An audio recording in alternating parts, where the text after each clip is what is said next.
السلام عليكم ورحمة الله وبركاته.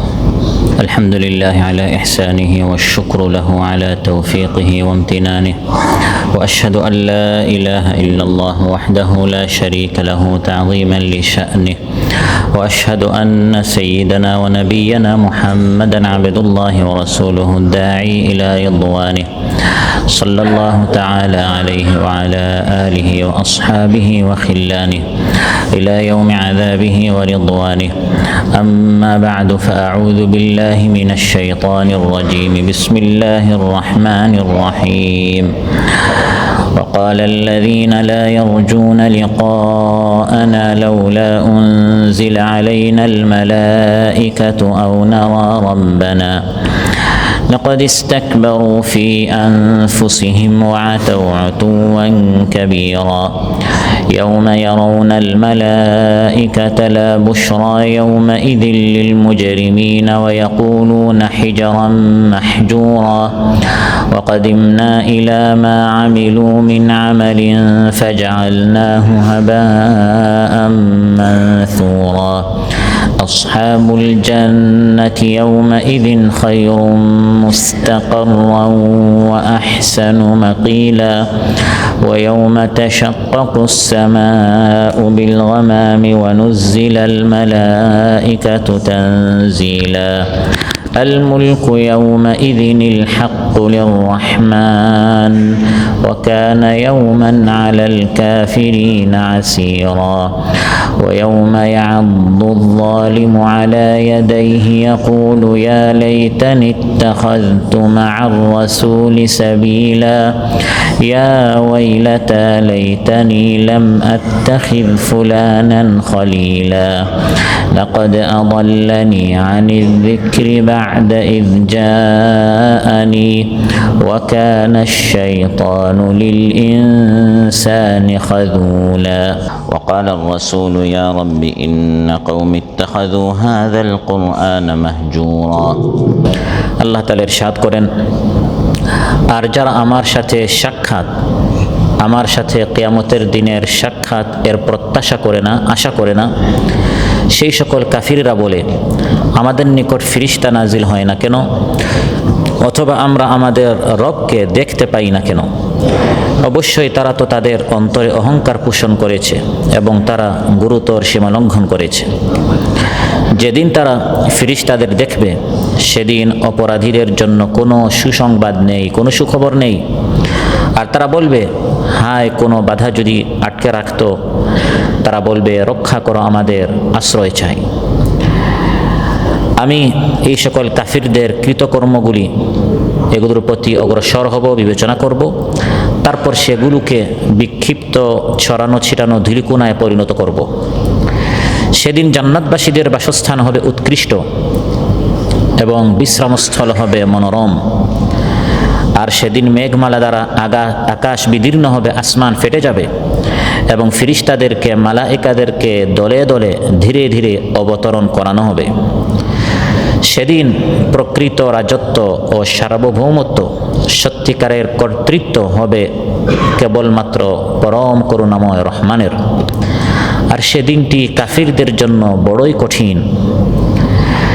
আর সেদিন জালিম নিজের হাত দুটো দংশন করতে করতে কামড়িয়ে বলবে, হায় আমি যদি রাসূলের সাথে পথ অবলম্বন করতাম, হায় আমার দুর্ভাগ্য আমি যদি অমুককে বন্ধুরূপে গ্রহণ না করতাম। আমার নিকট কোরআন আসার পর, জিকির আসার পর এই বন্ধু তো আমাকে পথভ্রষ্ট করলো। আর এভাবে শয়তান মানুষের সাথে হবে চরম প্রতারক, মহা বিশ্বাসঘাতক। আর রাসূল সাল্লাল্লাহু আলাইহি ওয়াসাল্লাম বললেন, হে আমার রব, আমার কওম তো এই কোরআনকে পরিত্যাগ করেছে। দৌহা শহরের বুখারী মসজিদে আয়োজিত আজকের দারসুল কোরআনে উপস্থিত সম্মানিত মুসল্লি ভাইরা, সূরাতুল ফুরকানের 21 নম্বর আয়াত থেকে 30 নম্বর আয়াত পর্যন্ত তো তিলাওয়াত করে এর সহজ সরল বাংলা অনুবাদ উপস্থাপন করলাম। এই আয়াতগুলির আলোকে কিয়ামতের দিন যারা কোরআনকে নিয়ে, আল্লাহর কালামকে নিয়ে মস্কারি করে, সন্দেহ সংশয় সৃষ্টি করে, পরকালে আল্লাহর সাথে একদিন সাক্ষাৎ সাক্ষাৎ করতে হবে এবং প্রত্যেকটা আমলের হিসাব দিতে হবে, এটা যারা বিশ্বাস করে না তাদের কেমন কঠিন ভয়ঙ্কর পরিণতি অপেক্ষা করছে, এই আয়াতগুলোর আলোকে আমরা আলোচনা উপস্থাপন করব ইনশাআল্লাহ। সময় ভাইরা, কিয়ামতের দিন আখিরাতের উপর ঈমান আনা এবং আখিরাতে পরকালে আল্লাহর সাথে সাক্ষাৎ হবে, ছোট বড় প্রত্যেকটা আমলের হিসাব দিতে হবে, এই কথার উপর ঈমান আনা এটি হচ্ছে ঈমানের রুকুনের মধ্যে একটি রুকুন। সহিহ মুসলিমে এসেছে ক্বালা রাসূলুল্লাহ সাল্লাল্লাহু আলাইহি ওয়াসাল্লাম আল ঈমানু আন তু'মিনা বিল্লাহি ওয়া মালাইকাতিহি ওয়া কুতুবিহি ওয়া রুসুলিহি ওয়াল ইয়াউমিল আখির ওয়া তু'মিনা বিল কদরি খাইরিহি ওয়া শাররিহি। ঈমানের রুকুনগুলোর মধ্যে একটি হচ্ছে আখিরাতের উপর, পরকালের উপর ঈমান আনা। কারণ এক ব্যক্তি যখন পরকালের উপর ঈমান আনে তখন তার কথন, তার চলন, তার বলন, তার উঠা বসা চলাফেরা সব সুন্দর হয়, সভ্য হয়, পবিত্র হয়। কারণ তার বিশ্বাস এই জীবনটা শেষ জীবন নয়, এরপরে আরেকটা পরকালীন জীবন আছে, সেখানে আমার প্রত্যেকটি উঠা বসা চলাফেরা দেখাশোনার হিসাব দিতে হবে। তখন সে বলার আগে ভেবে বলে, করার আগে ভেবে করে, এজন্য তার কথাবার্তা সুন্দর হয়। পক্ষান্তরে যে ব্যক্তি পরকালের উপর তার ঈমান নেই, সে বেপরোয়া জীবন যাপন করে, কারণ জবাবদিহিতার উপর তার কোনো ঈমান নেই, বিশ্বাস নেই। যা খাওয়ার এখনই খেয়ে ফেলো, যা ফুর্তি করার এখনই করে ফেলো, যা দেখার, যা বলার, যা শোনার, যা উপভোগ করার এখনই করে ফেলো, পরকাল বলতে তো কিছু নেই। তারা তাদের এই জীবনে অহংকারী হয়, দাম্ভিক হয়, বেপরোয়া হয় এবং আল্লাহ তাআলাকে অস্বীকার করে, পরকালকে অস্বীকার করে। এই ধরনের ব্যক্তিদের সম্পর্কে আলোচ্য আল্লাহ তাআলা বলছেন তাদের আচরণ কেমন হয়। যখন তাদের সামনে কোরআন থেকে আল্লাহর কালাম ওয়াহি তাদের সামনে তিলাওয়াত করা হয়, শোনানো হয়, তখন তারা কি করে, তারা কি বলে। রাসূল সাল্লাল্লাহু আলাইহি ওয়াসাল্লাম যখন মক্কার কাফিরদের সামনে কোরআন তিলাওয়াত করতেন, আল্লাহ তাআলা বলেন কাফির মুশরিকরা যারা পরকালে আল্লাহর সাথে একদিন সাক্ষাৎ করতে হবে এর উপর যাদের ঈমান নেই, তারা কয়েক ধরনের সন্দেহ সংশয় তারা সৃষ্টি করত। এর মধ্যে একটি হচ্ছে আলোচ্যাত আল্লাহ তাআলা বলেন ওয়াকালাল্লাযীনা লা ইয়ারজুনা লিকাআনা, আমার সাথে একদিন সাক্ষাৎ করতে হবে এটা যারা বিশ্বাস করে না, কোরআনের ধ্বনি শোনার পর তারা বলে, কোরআনের কালাম শোনার পর তারা বলে লাউলা উনজিলা আলাইনাল মালাইকাতু আও নারা রাব্বানা, আমাদের উপর ফেরেশতা কেন নাজিল হয় না। তাদেরকে যখন কোরআন থেকে আয়াত শোনানো হয় এবং নবী বলেন আমার নিকট ফেরেশতা এসেছে, আল্লাহর পক্ষ থেকে ওহী নাজিল করেছে এই কালামগুলো তোমাদের নিকট পৌঁছাবার জন্য, এই কথা শুনে কাফিররা এই কথা বিশ্বাস করা তো দূরের কথা যে আমার রবের পক্ষ থেকে কালাম এসেছে এই ফেরেশতার মাধ্যমে, আসো ঈমান আনি, আমল করি, এটা না করে তারা বলে লাউলা উনজিলা আলাইনাল মালাইকা, আমাদের উপরও ফেরেশতা আসে না কেন, আমাদের উপর ফেরেশতা আসে না কেন। এর তিনটি তাফসীর ব্যাখ্যা করা হয়েছে তাফসীরে। প্রথম ব্যাখ্যা হচ্ছে আল্লাহ তাআলা কোনো মানুষকে রাসূল হিসাবে না পাঠিয়ে কোনো ফেরেশতাকে আল্লাহ তাআলা রাসূল হিসাবে কেন পাঠালেন না। লাউলা উনজিলা আলাইনাল মালাইকা, আমাদের উপর ফেরেশতা কেন নাজিল হলো না, অর্থাৎ কোনো নবী মানুষ হয়ে আমাদের নিকট না এসে একজন ফেরেশতা নবী আমাদের উপর কেন নাজিল হলো না। আল্লাহ তাআলা এর জবাব দিচ্ছেন তোমাদের নিকট যে নবী এসেছেন তিনি মানুষ কেন, কোনো ফেরেশতাকে নবী করে আমি কেন পাঠালাম না যেরকম তোমরা চাচ্ছ। কারণ হচ্ছে কুল্লাউ কানা ফিল আরদি মালাইকাতুন ইয়ামশুনা মুতমাইন্নিন লানাজ্জালনা আলাইহিম মিনাস সামাই মালাকার রাসূলা, এই পৃথিবীতে যারা বিচরণ করছে যাদের নিকট নবী পাঠানো হয়েছে তারা যদি ফেরেশতা হতো, ফেরেশতাদের সমস্যার সমাধানের জন্য আল্লাহ তাআলা একজন ফেরেশতা নবীকে পাঠাতেন। কিন্তু পৃথিবীতে যারা বিচরণ করছে তারা হচ্ছে মানুষ, তাদের যাবতীয় সমস্যার সমাধানের জন্য আল্লাহ তাআলা একজন নবী পাঠিয়েছেন। তাহলে মানুষের সমস্যার সমাধান একজন ফেরেশতা করতে পারবে না একজন মানুষ করতে পারবে? কে করতে পারবে? একজন মানুষ করতে পারবে। অতএব এটি হচ্ছে আল্লাহর দয়া, আল্লাহর রহমত আমাদের উপর যে আল্লাহ তাআলা আমাদের যাবতীয় সমস্যার সমাধানের জন্য আল্লাহ তাআলা কোনো ফেরেশতা নবী পাঠাননি যেরকম কাফিররা চাচ্ছে, বরং আল্লাহ তাআলার হিকমত অনুযায়ী আল্লাহ তাআলা একজন মানুষকে আমাদের জন্য নবী করে পাঠিয়েছেন। সুবহানাল্লাহ। লাউলা উনজিলা আলাইনাল মালাইকা, আমাদের উপর ফেরেশতা কেন নাজিল হলো না, এর প্রথম তাফসীর হচ্ছে অর্থাৎ ফেরেশতাকে মানুষ নবী নয় বরং আমাদের নিকট একজন ফেরেশতা নবী কেন নাজিল হলো না। এর দ্বিতীয় তাফসীর হচ্ছে লাউলা উনজিলা আলাইনাল মালাইকা, আমাদের উপর কেন ফিরিস্তা নাজিল হলো না? অর্থাৎ এই নবী যে আমাদের নিকট আসলো, সাথে আরও কিছু ফিরিস্তা কেন আমাদের নিকট নাজিল হলো না? যে ফিরিস্তারা তারা বডিগার্ড হিসাবে তার ডানে বামে থাকবে, আর তারা সাক্ষী দিবে, এই ফিরিস্তারা সাক্ষী দিবে যে এই যে নবী আল্লাহর পক্ষ থেকে এসেছে, তোমরা তাকে মানো। যদি এই ধরনের ফিরিস্তা হে মুহাম্মদ তোমার সাথে ডানে বামে সামনে পিছনে থাকতো, আমাদের নিকট শুধু একজন মানুষ নবী নয়, সাথে যদি কিছু ফিরিস্তাও থাকতো, তাহলে আমরা তোমার কথা মানতাম। এই কথার জবাব আল্লাহ তাআলা কোরআনের মধ্যে এভাবে দিয়েছেন, ওয়াকালু লাউলা উনজিলা আলাইহি মালাক ওয়ালাউ আনজালনা মালাকাল লাকুদিয়াল আমরু সুম্মা লা ইউনজারুন। তারা বলে, নবীর সাথে আল্লাহ তাআলা ফিরিস্তাদেরকে কেন নাজিল করলেন না? হে নবী, ফিরিস্তারা তো আপনার সাথে যদি আসতো, যখন তারা মানতো না, ফিরিস্তারা তো সঙ্গে সঙ্গে শাস্তি দিয়ে দিত, তখন তার আর কোনো সুযোগ পেত না, অবকাশ পেত না। আল্লাহ তাআলা দয়া করে ফিরিস্তাদেরকে আড়ালে রেখেছেন তাদেরকে সুযোগ দেওয়ার জন্য। না মানলে আরও একদিন সময় দেয়া হয়, এক সপ্তাহ সময় দেয়া হয়, এক বছর সময় দেয়া হয়, দীর্ঘদিন সময় দেয়া হয়। না মানলে হতে পারে কোনো একদিন বান্দাটি মেনে তাওবা ইস্তিগফার করে আল্লাহর দিকে ফিরে আসতে পারে।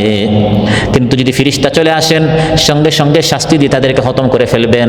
আরও একটি সমস্যা আছে, এই নবীর সাথে একজন ফিরিস্তা আসলেন, ফিরিস্তা হয়ে ফিরিস্তার রূপে আসবেন বা ফিরিস্তা মানুষের রূপে আসবেন। যদি ফিরিস্তার রূপে আসেন, তখন তো তারা শুধু আওয়াজ শুনবে, ফিরিস্তাকে তো মানুষ দেখতে পারে না। ওই ফিরিস্তা যদি, মানুষ তাকে দেখছে না, ওই ফিরিস্তা যদি এসে বলে এই নবী আল্লাহর পক্ষ থেকে এসেছে, তোমরা তাকে মানো, মানুষ তো ওই ফিরিস্তাকে দেখতে পাচ্ছে না, শুধু একটি আওয়াজ শুনবে। ওই আওয়াজ শোনার পর তারা আবার প্রশ্ন করবে, ওই যে আওয়াজ শুনলাম, এটা যে ফিরিস্তার আওয়াজ, এর দলিল কি? এটা তো ফিরিস্তার আওয়াজ হতে পারে, গায়বী অদৃশ্য কোনো আওয়াজ হতে পারে, আবার জিন্নাতের আওয়াজ হতে পারে। তাহলে সমস্যা থেকে না শেষ হয়, সমস্যা থেকে যে আরও বেড়ে যায়। আবার যদি এই ফিরিস্তাকে আল্লাহ তাআলা মানুষের রূপে পাঠান, তখন তো আরও বড় সমস্যা। তারা বলবে এই যে মানুষটা, সে যে ফিরিস্তার দলিল কি? তখন তো তারা সমস্যার পর সমস্যা করবে। এজন্য আল্লাহ তাআলা নবীর সাথে কোনো ফিরিস্তা পাঠাননি। আমাদের উপর ফিরিস্তা কেন নাজিল হলো না? এর প্রথম তাফসীর হচ্ছে, অর্থাৎ মানুষ নবী নয়, বরং ফিরিস্তা নবী কেন নাজিল করা হলো না? দ্বিতীয় তাফসীর হচ্ছে যে এই নবীকে যে পাঠানো হয়েছে, বুঝলাম সে মানুষ নবী, তাহলে তার সাথে কিছু ফিরিস্তা থাকতো যারা তার কথা সাক্ষী দিত। সেটার জবাব আল্লাহ তাআলা দিলেন, ওয়ালাউ জাআলনাহু মালাকান লাজাআলনাহু রাজুলা। যদি আমি সাথে ফিরিস্তা পাঠাতাম, সমস্যা থেকেই যেত। তারা বলতো সে যে ফিরিস্তা, এর দলিল কি? তৃতীয় এর তাফসীর হচ্ছে, তারা এটা বলতে চাচ্ছে যে সেও মানুষ, আমরাও মানুষ। লাউলা উনজিলা আলাইনাল মালাইকা, জিবরিল ফিরিস্তা শুধু তার নিকট আসবে কেন? আমরাও কম নাকি? আমাদের নিকট আসতো, আমরাও নবী হতাম। লাউলা উনজিলা আলাইনাল মালাইকা, আর আমরা তো তার চেয়ে কম নয়, আমাদের নিকট টাকা পয়সা আরও বেশি, আমরা আরও বেশি সম্মানিত, সম্ভ্রান্ত, উঁচু বংশের, ধনাঢ্য, আমাদের নিকট কেন ফিরিস্তা আসলো না? এই কথাটি আল্লাহ তাআলা এভাবে বলেছেন, ওয়াইদা জাআতহুম আয়াতুন ক্বালু লান নুমিনা হাত্তা নু'তা মিসলা মা উতিয়া রাসূলুল্লাহ। যখন তাদের নিকট কোনো আয়াত আসে, তখন আয়াত মানা তো দূরের কথা, উল্টো তারা বলে এই আয়াত শুধু মুহাম্মদের উপর আসবে কেন? আমরাও কম নয়, ফিরিস্তা শুধু তার উপর নাজিল হবে কেন? আমাদের উপরও কেন নাজিল হলো না? আল্লাহ তাআলা জবাব দিচ্ছেন, আল্লাহু আ'লামু হাইসু ইয়াজআলু রিসালাতা। রিসালাত এবং নবুয়ত এটা ইলেকশনের বিষয় নয়, এটা হচ্ছে সিলেকশনের বিষয়। সুবহানাল্লাহ।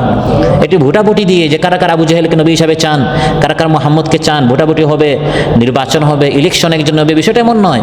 এটা আল্লাহর সিলেক্ট, আল্লাহ তাআলা সিলেক্ট করেন, পছন্দ করেন, আল্লাহ তাআলা সরাসরি মনোনয়ন দেন যে ব্যক্তিকে আল্লাহ নবী বানাবেন। এটা তাৎক্ষণিক হঠাৎ সে নবী হয় না, বরং মায়ের পেটে যখন সে থাকে তখন থেকে আল্লাহ তাআলা তাকে সুন্দরভাবে বড় করেন, লালন পালন করেন। জীবনে একটা মিথ্যা কথা সে বলে না, তার চলনে বলনে কথনে উঠায় বসায় এত চমৎকারভাবে সে তার শৈশবকাল, তার কৈশোর, তার যৌবন এমনভাবে সে কাটায় যে নবী হওয়ার আগেই মানুষ সাক্ষী দেয় এই লোকটা আস-সাদিকুল আমিন, সত্যবাদী আমানতদার। এই ধরনের এক ব্যক্তি নবী হয়। তুমি সারা জীবন চুরি করবে, ডাকাতি করবে, তারপর বলবে আমার উপরও ফিরিস্তা আসে কেন? এভাবে এত সহজে নবী হওয়া যায় না। তো তারা এই ধরনের অভিযোগ করলো, যারা পরকালে বিশ্বাস করে না তাদের সামনে যখন কোরআনের আয়াত তিলাওয়াত করা হতো তখন কোরআন মানা তো দূরের কথা, তারা এই সকল প্রশ্ন করতো, আমাদের উপর ফিরিস্তা আসে না কেন? শুধু ফিরিস্তা নয়, এই ফিরিস্তা যে আল্লাহর পক্ষ থেকে আসে, হে মুহাম্মদ তুমি দাবি করছো ওই আল্লাহকে আমরা সরাসরি দেখি না কেন? নাউযুবিল্লাহ।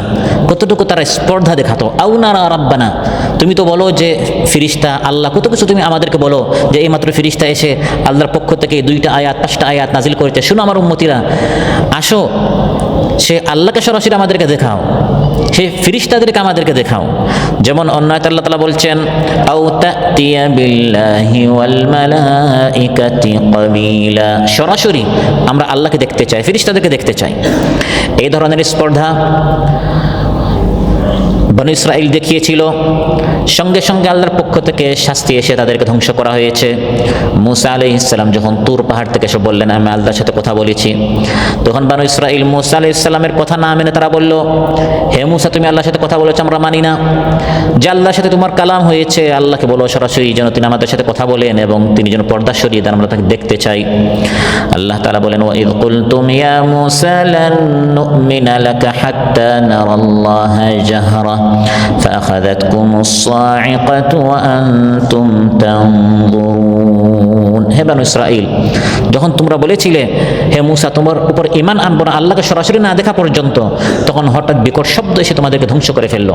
তাহলে এই ধরনের স্পর্ধা মক্কার কাফিররাও দেখাচ্ছে।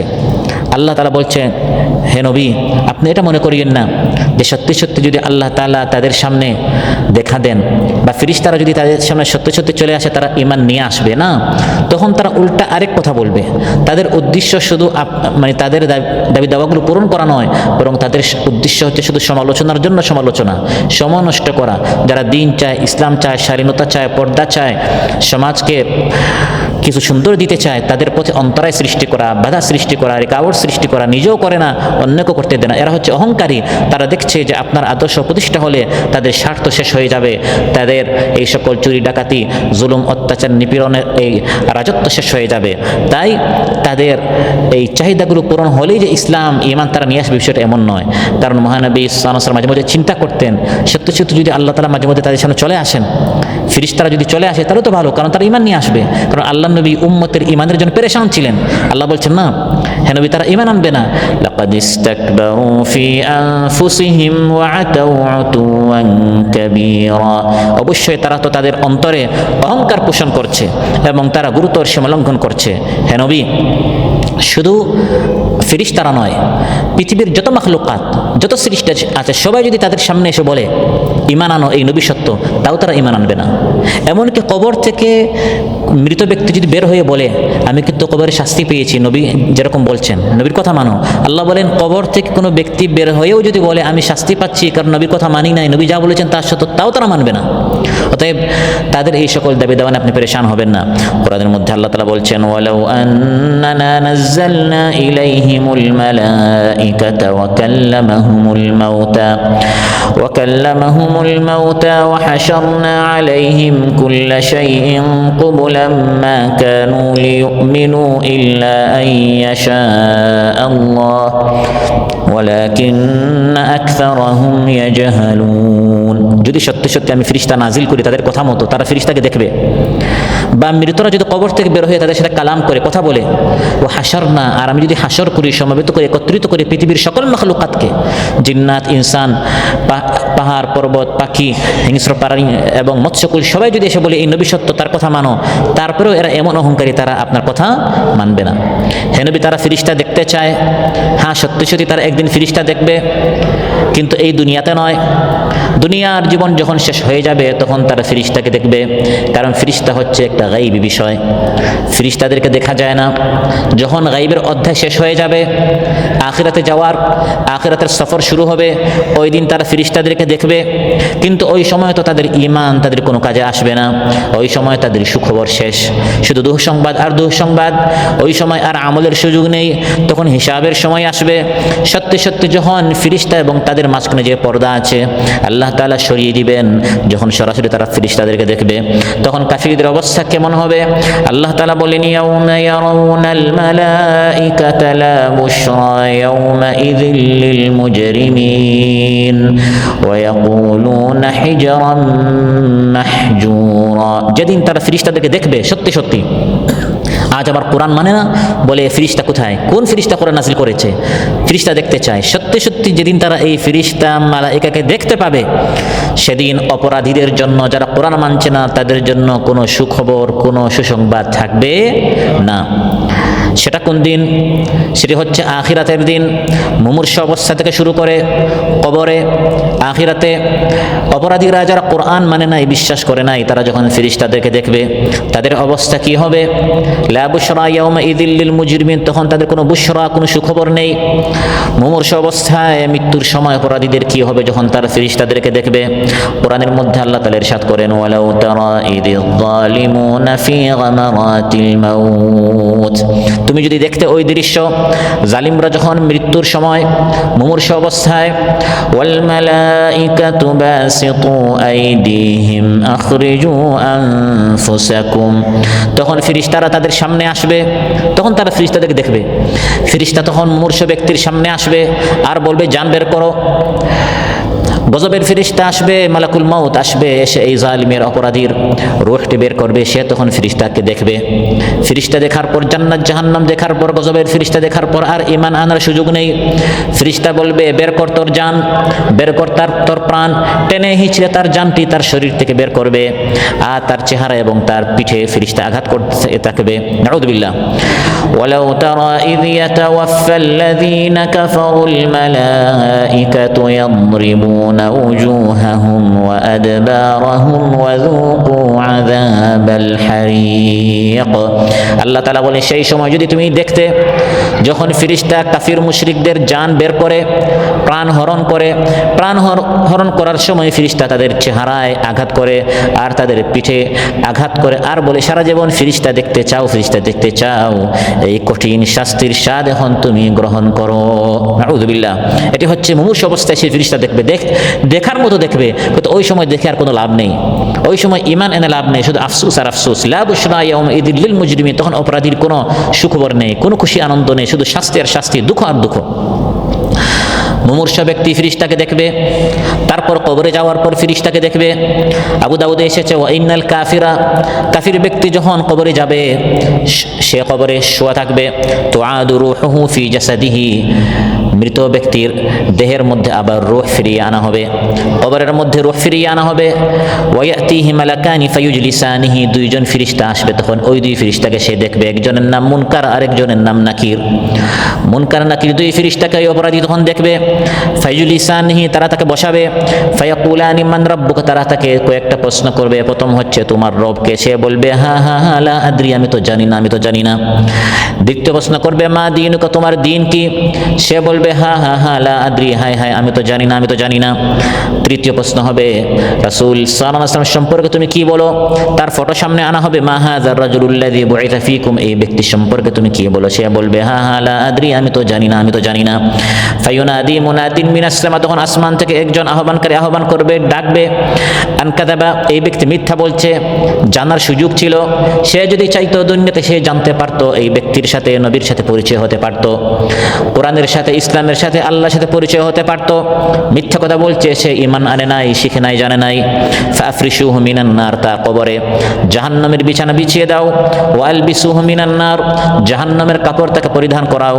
ওয়াফতাহু লাহু বাবান ইলান নার, জাহান্নামের আগুন পর্যন্ত তার জন্য একটি দরজা খুলে দাও। নাউযুবিল্লাহ।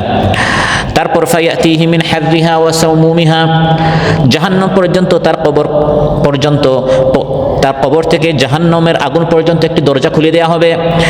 ফলে জাহান্নামের উত্তপ্ত বিষাক্ত বাতাস কিয়ামতের দিন পর্যন্ত তার কবরে আসতেই থাকবে, আসতেই থাকবে। ওয়ায়ুদাইয়াকু আলাইহি কবরাহু, তার কবরটাকে সংকীর্ণ করে দেওয়া হবে। সংকীর্ণ হতে হতে হাত্তা তাখতালিফা ফীহি আদলাউহু, তার এক পাশের পাঁজর অন্য পাশের পাঁজরে গিয়ে ঢুকে যাবে। সংকীর্ণ করতে করতে করতে করতে করতে করতে এক পর্যায়ে ডান পাশের পাঁজর বাম পাশে, বাম পাশের পাঁজর ডান পাশে এসে একবারে ঢুকে যাবে।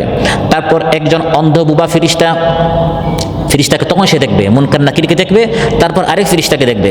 সুম্মা ইউকাইয়াদু লাহু আ'মা আবকাম, একজন অন্ধ বুবা ফিরিস্তাকে তখন তার কবরে পাঠানো হবে, যার হাতে একটি লোহার হাতুড়ি থাকবে, মাআহু মিরজাবাতুন মিন হাদিদ লাউ দুরিবা বিহা জাবালুন লাসারা তুরাবা, একটি লোহার হাতুড়ি থাকবে। এই লোহার হাতুড়ি দিয়ে অন্ধ বুবা ফিরিস্তা, অন্ধ এই জন্য কারণ যার চোখ আছে, যত বেশি আঘাত করুক না কেন একসময় তার দিলে দয়া আসতে পারে, চিৎকার শুনে দয়া আসতে পারে। সে তো কোনো চিৎকারই শুনবে না কারণ সে বধির, কোনো চিৎকার সে দেখবে না কারণ সে তো অন্ধ।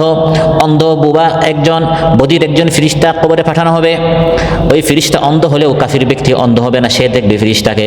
তার হাতে একটি লোহার হাতুড়ি থাকবে, ওই লোহার হাতুড়ি দিয়ে এমন আঘাত করবে, হাদিসের মধ্যে রাসূল সাল্লাল্লাহু আলাইহি ওয়াসাল্লাম ইরশাদ করেন, এই হাতুড়ি দ্বারা একটি পাহাড়কে আঘাত করলে পাহাড় সঙ্গে সঙ্গে চূর্ণ বিচূর্ণ হয়ে যাবে। ফায়াদরিবু বিহা দারবাতান ইয়াসমাউহা মা বাইনাল মাশরিকি ওয়াল মাগরিবি ইল্লা সাকালাইন ফায়াসিরু তুরাবা, ওই অন্ধ ফিরিস্তা লোহার হাতুড়ি দিয়ে এই ব্যক্তিকে এমন আঘাত করবে, আঘাত দেওয়ার সঙ্গে সঙ্গে এই ব্যক্তি মাটির সাথে ধূলিকণায় মিশে যাবে। নাউযুবিল্লাহ। তখন সে ফিরিস্তাকে দেখবে, আর ফিরিস্তাকে দেখবে হাসরের ময়দানে, যখন ফিরিস্তার কবর থেকে বের করবে, টেনে হিচড়ে হাঁকিয়ে জাহান্নামের দিকে নিয়ে যাবে, হাসর ময়দানের দিকে নিয়ে যাবে। কোরআনের মধ্যে আল্লাহ তাআলা বলেন, ওয়াসিকাল্লাযীনা কাফারু ইলা জাহান্নামা যুমারা হাত্তা ইযা জাউহা ফুতিহাত আবওয়াবুহা ওয়া ক্বালা লাহুম খাযানাতুহা আলাম ইয়াতিকুম রুসুলুম মিনকুম ইয়াতলুনা আলাইকুম আয়াতি রাব্বিকুম ওয়া ينذرونكم لقاء يومكم هذا قالوا بلى ولكن حقت كلمة العذاب على الكافرين। আজ ফিরিস্তাকে দেখা তাদের অনেক শখ, কিয়ামতের দিন দেখবে যখন ফিরিস্তারা কবর থেকে ধাক্কায় হাঁকিয়ে মুখকে নিচে করে উপর করে তাদেরকে হাসর ময়দানের দিকে নিয়ে যাবে। তারপর জাহান্নাম যখন তাদেরকে নিক্ষেপ করা হবে, তখন জাহান্নামের ফিরিস্তা তাদেরকে বলবে, আজ জাহান্নামে আসলে কেন? তোমাদের নিকট দুনিয়াতে নবী রাসূল আসে নাই, এই জাহান্নাম সম্পর্কে, আমাদের গজবের ফিরিস্তা সম্পর্কে তারা তোমাদেরকে সতর্ক করে নাই, সাবধান করে নাই? তখন তারা বলবে, হ্যাঁ হ্যাঁ সাবধান করেছিল, কিন্তু আমরা কথা মানি নাই। এক পর্যায়ে তারা নিরাশ হয়ে যাবে, জাহান্নামের ফিরিস্তাদের নিকট তারা চাইতে যে আমাদেরকে বের করো, আমরা রক্ষা চাই। তাদের নিকট চাইতে যখন তারা নিরাশ হয়ে যাবে, হতাশ হয়ে যাবে, তখন ফিরিস্তাদের মধ্যে যিনি প্রধান ফিরিস্তা, গজবের ফিরিস্তা, জাহান্নামের ফিরিস্তা, তার নাম মালিক ফিরিস্তাকে তারা ডাকবে, ওয়ানাদাউ ইয়া মালিকু লিয়াকদি আলাইনা রাব্বুকা ক্বালা ইন্নাকুম মাকিসুন। মালিক ফিরিস্তাকে তারা ডেকে বলবে, হে মালিক, তোমার রবকে বলো আর আমরা শাস্তি চাই না, তিনি যেন আমাদেরকে মেরে ফেলেন। ফিরিস্তা বলবেন, তোমরা এখন মরতেও পারবে না, বাঁচতেও পারবে না, এরকম চিরকাল অনন্তকালের জন্য জাহান্নামে তোমাদেরকে এরকম শাস্তি ভোগ করতে হবে। আল্লাহুম্মা ইন্না নাউযু বিকা মিন আযাবি জাহান্নাম, আল্লাহুম্মা আজিরনা মিন আযাবি জাহান্নাম, বলে আমিন। প্রিয় ভাইরা, এভাবে আজ যারা কোরআন দিন মানে না, বরং হাসি তামসা করে, ফিরিস্তা কোথায়, আল্লাহ মানে একদিন ফিরিস্তা দেখবে। আর ওই জাহান্নামের ফিরিস্তাকে যখন তারা দেখবে, ওই ফিরিস্তারা কেমন? আলাইহা মালাইকাতুন গিলাযুন শিদাদুন লা ইয়াসুনাল্লাহা মা আমারাহুম ওয়া ইয়াফআলুনা মা ইউমারুন। জাহান্নামে নিয়োজিত ফিরিস্তারা, ওই ফিরিস্তাদেরকে তারা দেখবে, কিন্তু ওই ফিরিস্তারা কেমন? রহমতের ফিরিস্তা নয়, তারা নির্মম হবে, শক্ত হবে, কঠোর হবে, পাষাণ হৃদয়ের হবে, কঠোর স্বভাবের হবে। জাহান্নামের ওই সকল ফিরিস্তার অন্তরে দয়া মায়া বলতে কিছু থাকবে না। ওই ফিরিস্তাদেরকে তারা দেখবে। ওই ফিরিস্তাদেরকে দেখতে বা তাদের শাস্তি থেকে বাঁচতে হলে আজ আমার নবী যা বলেন সেটা মেনে নাও, অন্যথায় ওই ধরনের ফিরিস্তাদের সাক্ষাৎ হবে। যখন ওই ধরনের ফিরিস্তা, গজবের ফিরিস্তার সাথে সাক্ষাৎ হবে, তখন কাফিররা বলবে, ওয়ায়াকুলুনা হিজরান মাহজুরা, তারা বলবে হিজরান মাহজুরা। এর অর্থ হচ্ছে, হায় কোনো বাধা কি আছে যে বাধা এই ফিরিস্তাকে আটকে রাখবে, এই ফিরিস্তাকে আমাদেরকে রক্ষা করবে? হিজরান মাহজুরার শাব্দিক অর্থ হচ্ছে রক্ষা চাই, মানা, বাধা। হিজর বলা হয়, এর শাব্দিক অর্থ হচ্ছে মানা করা, নিষেধ করা, বাধা দেয়া। আমরা একটা সুরক্ষিত স্থান চাই যে এই ফিরিস্তার শাস্তি থেকে, গজব থেকে আমাদেরকে বাঁচাবে। এজন্য হিজরান মাহজুরার অর্থ হচ্ছে হারামান মুহাররামা, সম্পূর্ণ একটি নিরাপদ স্থান চাই এই ফিরিস্তার গজব থেকে, শাস্তি থেকে বাঁচার জন্য। আরবিতে যখন কাদি কাউকে নির্বোধ বা অপ্রাপ্ত বয়স্ক হওয়ার কারণে তার মাল ব্যবহার করতে বাধা দেন, যে এই বাচ্চার মাল এখন ব্যবহার করা যাবে না, তখন আরবিতে বলে হাজার আল কাদি আলা ফুলান, কাদি অমুককে তার মাল ব্যবহার করতে বাধা দিয়েছেন, তো বাধাকে আরবিতে হাজর বলা হয়। অনুরূপভাবে আপনারা জানেন কাবাগরের একটি জায়গা আছে যেটাকে হাতিম বলা হয়, অর্ধেক দেয়াল দেয়া, এটাকে হিজরও বলা হয়, এই হিজর থেকে আসছে, অর্থাৎ একটা সংরক্ষিত স্থান, এটা একটা সুরক্ষিত স্থান, এর ভিতরে তাওয়াফ হয় না, এর ভিতরে তাওয়াফ করেছে মানা, ওই মানা অর্থ হচ্ছে এর ভিতরে তাওয়াফ করলে আপনার তাওয়াফ হবে না, কারণ এটা কাবার ভিতরের অংশ, এর বাহিরে করতে হবে, এর ভিতরে সবাই যেতে পারে না, এর ভিতরে সবাই যেতে মানা করা হয়। তো আরবিতে হিজর অর্থ হচ্ছে মানা। তো এখানে কাফিররা যে বলবে আমরা হিজরান মাহজুরা, অর্থ হচ্ছে এমন কেউ আছে যে আমাদেরকে এই ফিরিস্তার শাস্তি থেকে বাঁচাবে, অর্থাৎ ফিরিস্তাকে মানা করবে, নিষেধ করবে, তারা একটি সুরক্ষিত স্থান চাইবে, কিন্তু ওই দিন তারা কোনো সুরক্ষিত স্থান খুঁজে পাবে না। হিজরান মাহজুরা, সুরক্ষিত স্থান, এটা কে বলবে? দুটি তাফসীর, একটি হচ্ছে কাফিররা বলবে, অর্থাৎ কোনো বাধা যদি থাকতো এই আযাব থেকে আমাদেরকে রক্ষা করার জন্য, আর তো চিৎকার করবে, কিন্তু কেউ তাদেরকে বাঁচাতে পারবে না, তারা নিজেরা বলবে সাওয়াউন আলাইনা আজাজি'না আম সাবারনা মা লানা মিন মাহজিজ, চিৎকার করি বা না করি কোনো লাভ নেই, আজ আমাদের বাঁচার কোনো উপায় নেই। আর আরেকটি তাফসীর হচ্ছে হিজরান মাহজুরা, এটা ফিরিস্তারা বলবে, অর্থাৎ হিজরান মাহজুরা হচ্ছে মানা, অর্থাৎ আজ জান্নাতি সব ধরনের নাজ ও নিয়ামত থেকে তোমরা মাহরুম হবে, তোমাদেরকে মানা করা হচ্ছে, তোমরা যদি শাস্তি পাবে, কোনো ধরনের নাজ ও নিয়ামত তোমরা পাবে না, নাজ ও নিয়ামত থেকে তোমাদেরকে নিষেধ করা হচ্ছে, তোমাদের নাজ ও নিয়ামতের শুকর অধ্যায় দুনিয়াতে শেষ, এখন শুধু লা বুশরা, শুধু কষ্ট আর কষ্ট, দুঃখ আর দুঃখ। এক পর্যায়ে জাহান্নামীরা জান্নাতীদেরকে বলবে ওয়ানাদা আসহাবুন নারি আসহাবাল জান্নাতি আন আফিদু আলাইনা মিনাল মাই আও মিম্মা রাযাকাকুমুল্লাহ ক্বালু ইন্নাল্লাহা হারামাহুমা আলাল কাফিরিন। জাহান্নামীরা বলবে, হে জান্নাতীরা, আল্লাহ তাআলা তোমাদেরকে অনেক নিয়ামত দিয়েছেন, আমাদেরকে কিছু দাও না, কিছু পানি দাও, কিছু রিজিক দাও, আমরা তো কষ্টে পিপাসার্ত অবস্থায়, ক্ষুধার্ত অবস্থায় পেরেশান হয়ে যাচ্ছি। তখন তারা বলবে ইন্নাল্লাহ হারামাহুমা আলাল কাফিরিন, এই নিয়ামতগুলো কাফিরদের জন্য আল্লাহ হারাম করে দিয়েছেন। আয়াত আল্লাহ বলছেন হিজরান মাহজুরা, কিয়ামতের দিন কাফিরদের জন্য কোনো নিয়ামত নেই, কোনো পানি নেই, কোনো সুখ নেই, কোনো আরাম নেই, সব আরাম থেকে তারা বঞ্চিত হবে, তারা মাহরুম হবে, ওই দিন শুধু জান্নাতীদের আরাম হবে। প্রশ্ন আসতে পারে, কাফির মুশরিকদের উপর এত কষ্ট কেন? দুনিয়াতে তারা তো কিছু ভালো কাজ করেছে, যেমন কাফির মুশরিকরা মাঝে মধ্যে অসুস্থ ব্যক্তিকে দেখতে যায়, অসহায় ব্যক্তিকে তারা সাহায্য করে, মাঝে মধ্যে কাফির মুশরিকরা ঋণগ্রস্তদের ঋণ পরিশোধ করে দেয়, ব্রিজ বানায়, হাসপাতাল বানায়, বন্যা হলে, প্লাবন হলে, ভূমিকম্প হলে সবার আগে দেখা যায় তারাই এগিয়ে আসে। আল্লাহ তাআলা বলেন এত কিছুর পরেও কেন কিয়ামতের দিন তাদের জন্য কোনো সুখবর নেই? কারণ তারা যত ভালো কাজ করেছিল সব তো আমি নষ্ট করে দিব। ওয়াকাদিমনা ইলা মা আমিলু মিন আমালিন ফাজআলনাহু হাবাআম মানসুরা, আমি তাদের কৃতকর্মের দিকে অগ্রসর হব, বিবেচনা করব, তারপর দুনিয়াতে তারা তাদের দৃষ্টিতে যত ভালো কাজ করেছে সবগুলোকে আমি আল্লাহ তাআলা বিক্ষিপ্ত, ছড়ানো, ছিটানো ধুলিকণার মতো আমি আল্লাহ তাআলা সব উড়িয়ে দিব। নাউযুবিল্লাহ, তাদের কোনো নেক কাজের কোনো ভিত্তি কোনোদিন থাকবে না। হাবা আন মানসুরা, ধুলিকণা বানিয়ে দিব। ধুলিকণা এমন ধুলিকণা যেটা ছোট, এত ছোট যে হাতের মধ্যে এটা দেখাই যায় না, এত ছোট, মানে আল্লাহ তাআলা একবার উড়িয়ে দিবেন, তাদের নেক কাজের কোনো অস্তিত্ব থাকবে না। কারণটা কি? কারণ তারা কিছু নেক কাজ সম্ভবত করেছে, কিন্তু ভিত্তি ছিল না, ফাউন্ডেশন ছিল না, বুনিয়াদ ছিল না, যেটা হচ্ছে ঈমান। ঈমান হচ্ছে ফাউন্ডেশন, আর বিল্ডিং হচ্ছে নেক আমল। নেক আমল পরে, নেক আমল হচ্ছে সৌন্দর্যটা পরে, আগে মূল ভিত্তিটা, আপনার ফাউন্ডেশনটা স্থাপন করতে হবে, সেটা হচ্ছে নেক আমল। নেক আমল ছাড়া যত ভালো কাজ করবেন এগুলোর আল্লাহর নিকট কোনো দাম নেই। কোরআনের মধ্যে আল্লাহ ইরশাদ করেন ওয়ামা মানাআহুম আন তুকবালা মিনহুম নাফাকাতুহুম ইল্লা আন্নাহুম কাফারু বিল্লাহি ওয়া বিরাসূলিহি, তাদের কোনো আল্লাহর পথে খরচ, নেক আমল, ভালো কাজ এজন্য কবুল হয় নাই, কারণ তারা আল্লাহ এবং তার রাসূলের উপর ঈমান আনে নাই। এই আয়াতে কাফিরদের আমলকে মূল্যহীন ধুলিকণার সাথে তুলনা করা হয়েছে। অন্যান্য আয়াতে আল্লাহ তাআলা কাফির মুশরিকদের আমলকে অন্যান্য জিনিসের সাথে তুলনা করে আমাদেরকে বুঝিয়েছেন। এখানে বলেছেন ধুলিকণার মতো, আবার সূরাতুল বাকারায় আল্লাহ তাআলা বলেছেন মসৃণ পাথরের মতো। ইয়া আইয়ুহাল্লাযীনা আমানু লা তুবতিলু সাদাকাতিকুম বিল মান্নি ওয়াল আযা কাল্লাযী ইউনফিকু মালাহু রিআআন নাসি ওয়া লা ইউমিনু বিল্লাহি ওয়াল ইয়াউমিল আখির فمثله كمثل صفوان عليه تراب فأصابه وابل فتركه صلدا لا يقدرون على شيء مما كسبوا والله لا يهدي القوم الكافرين আল্লাহ তাআলা বলেন, হে ঈমানদারেরা, তোমরা তোমাদের সাদাকাতগুলোকে খোঁটা দিয়ে কষ্ট দিয়ে নষ্ট করে দিও না সেই ব্যক্তির মতো যে আল্লাহ এবং পরকালের উপর ঈমান আনে নাই।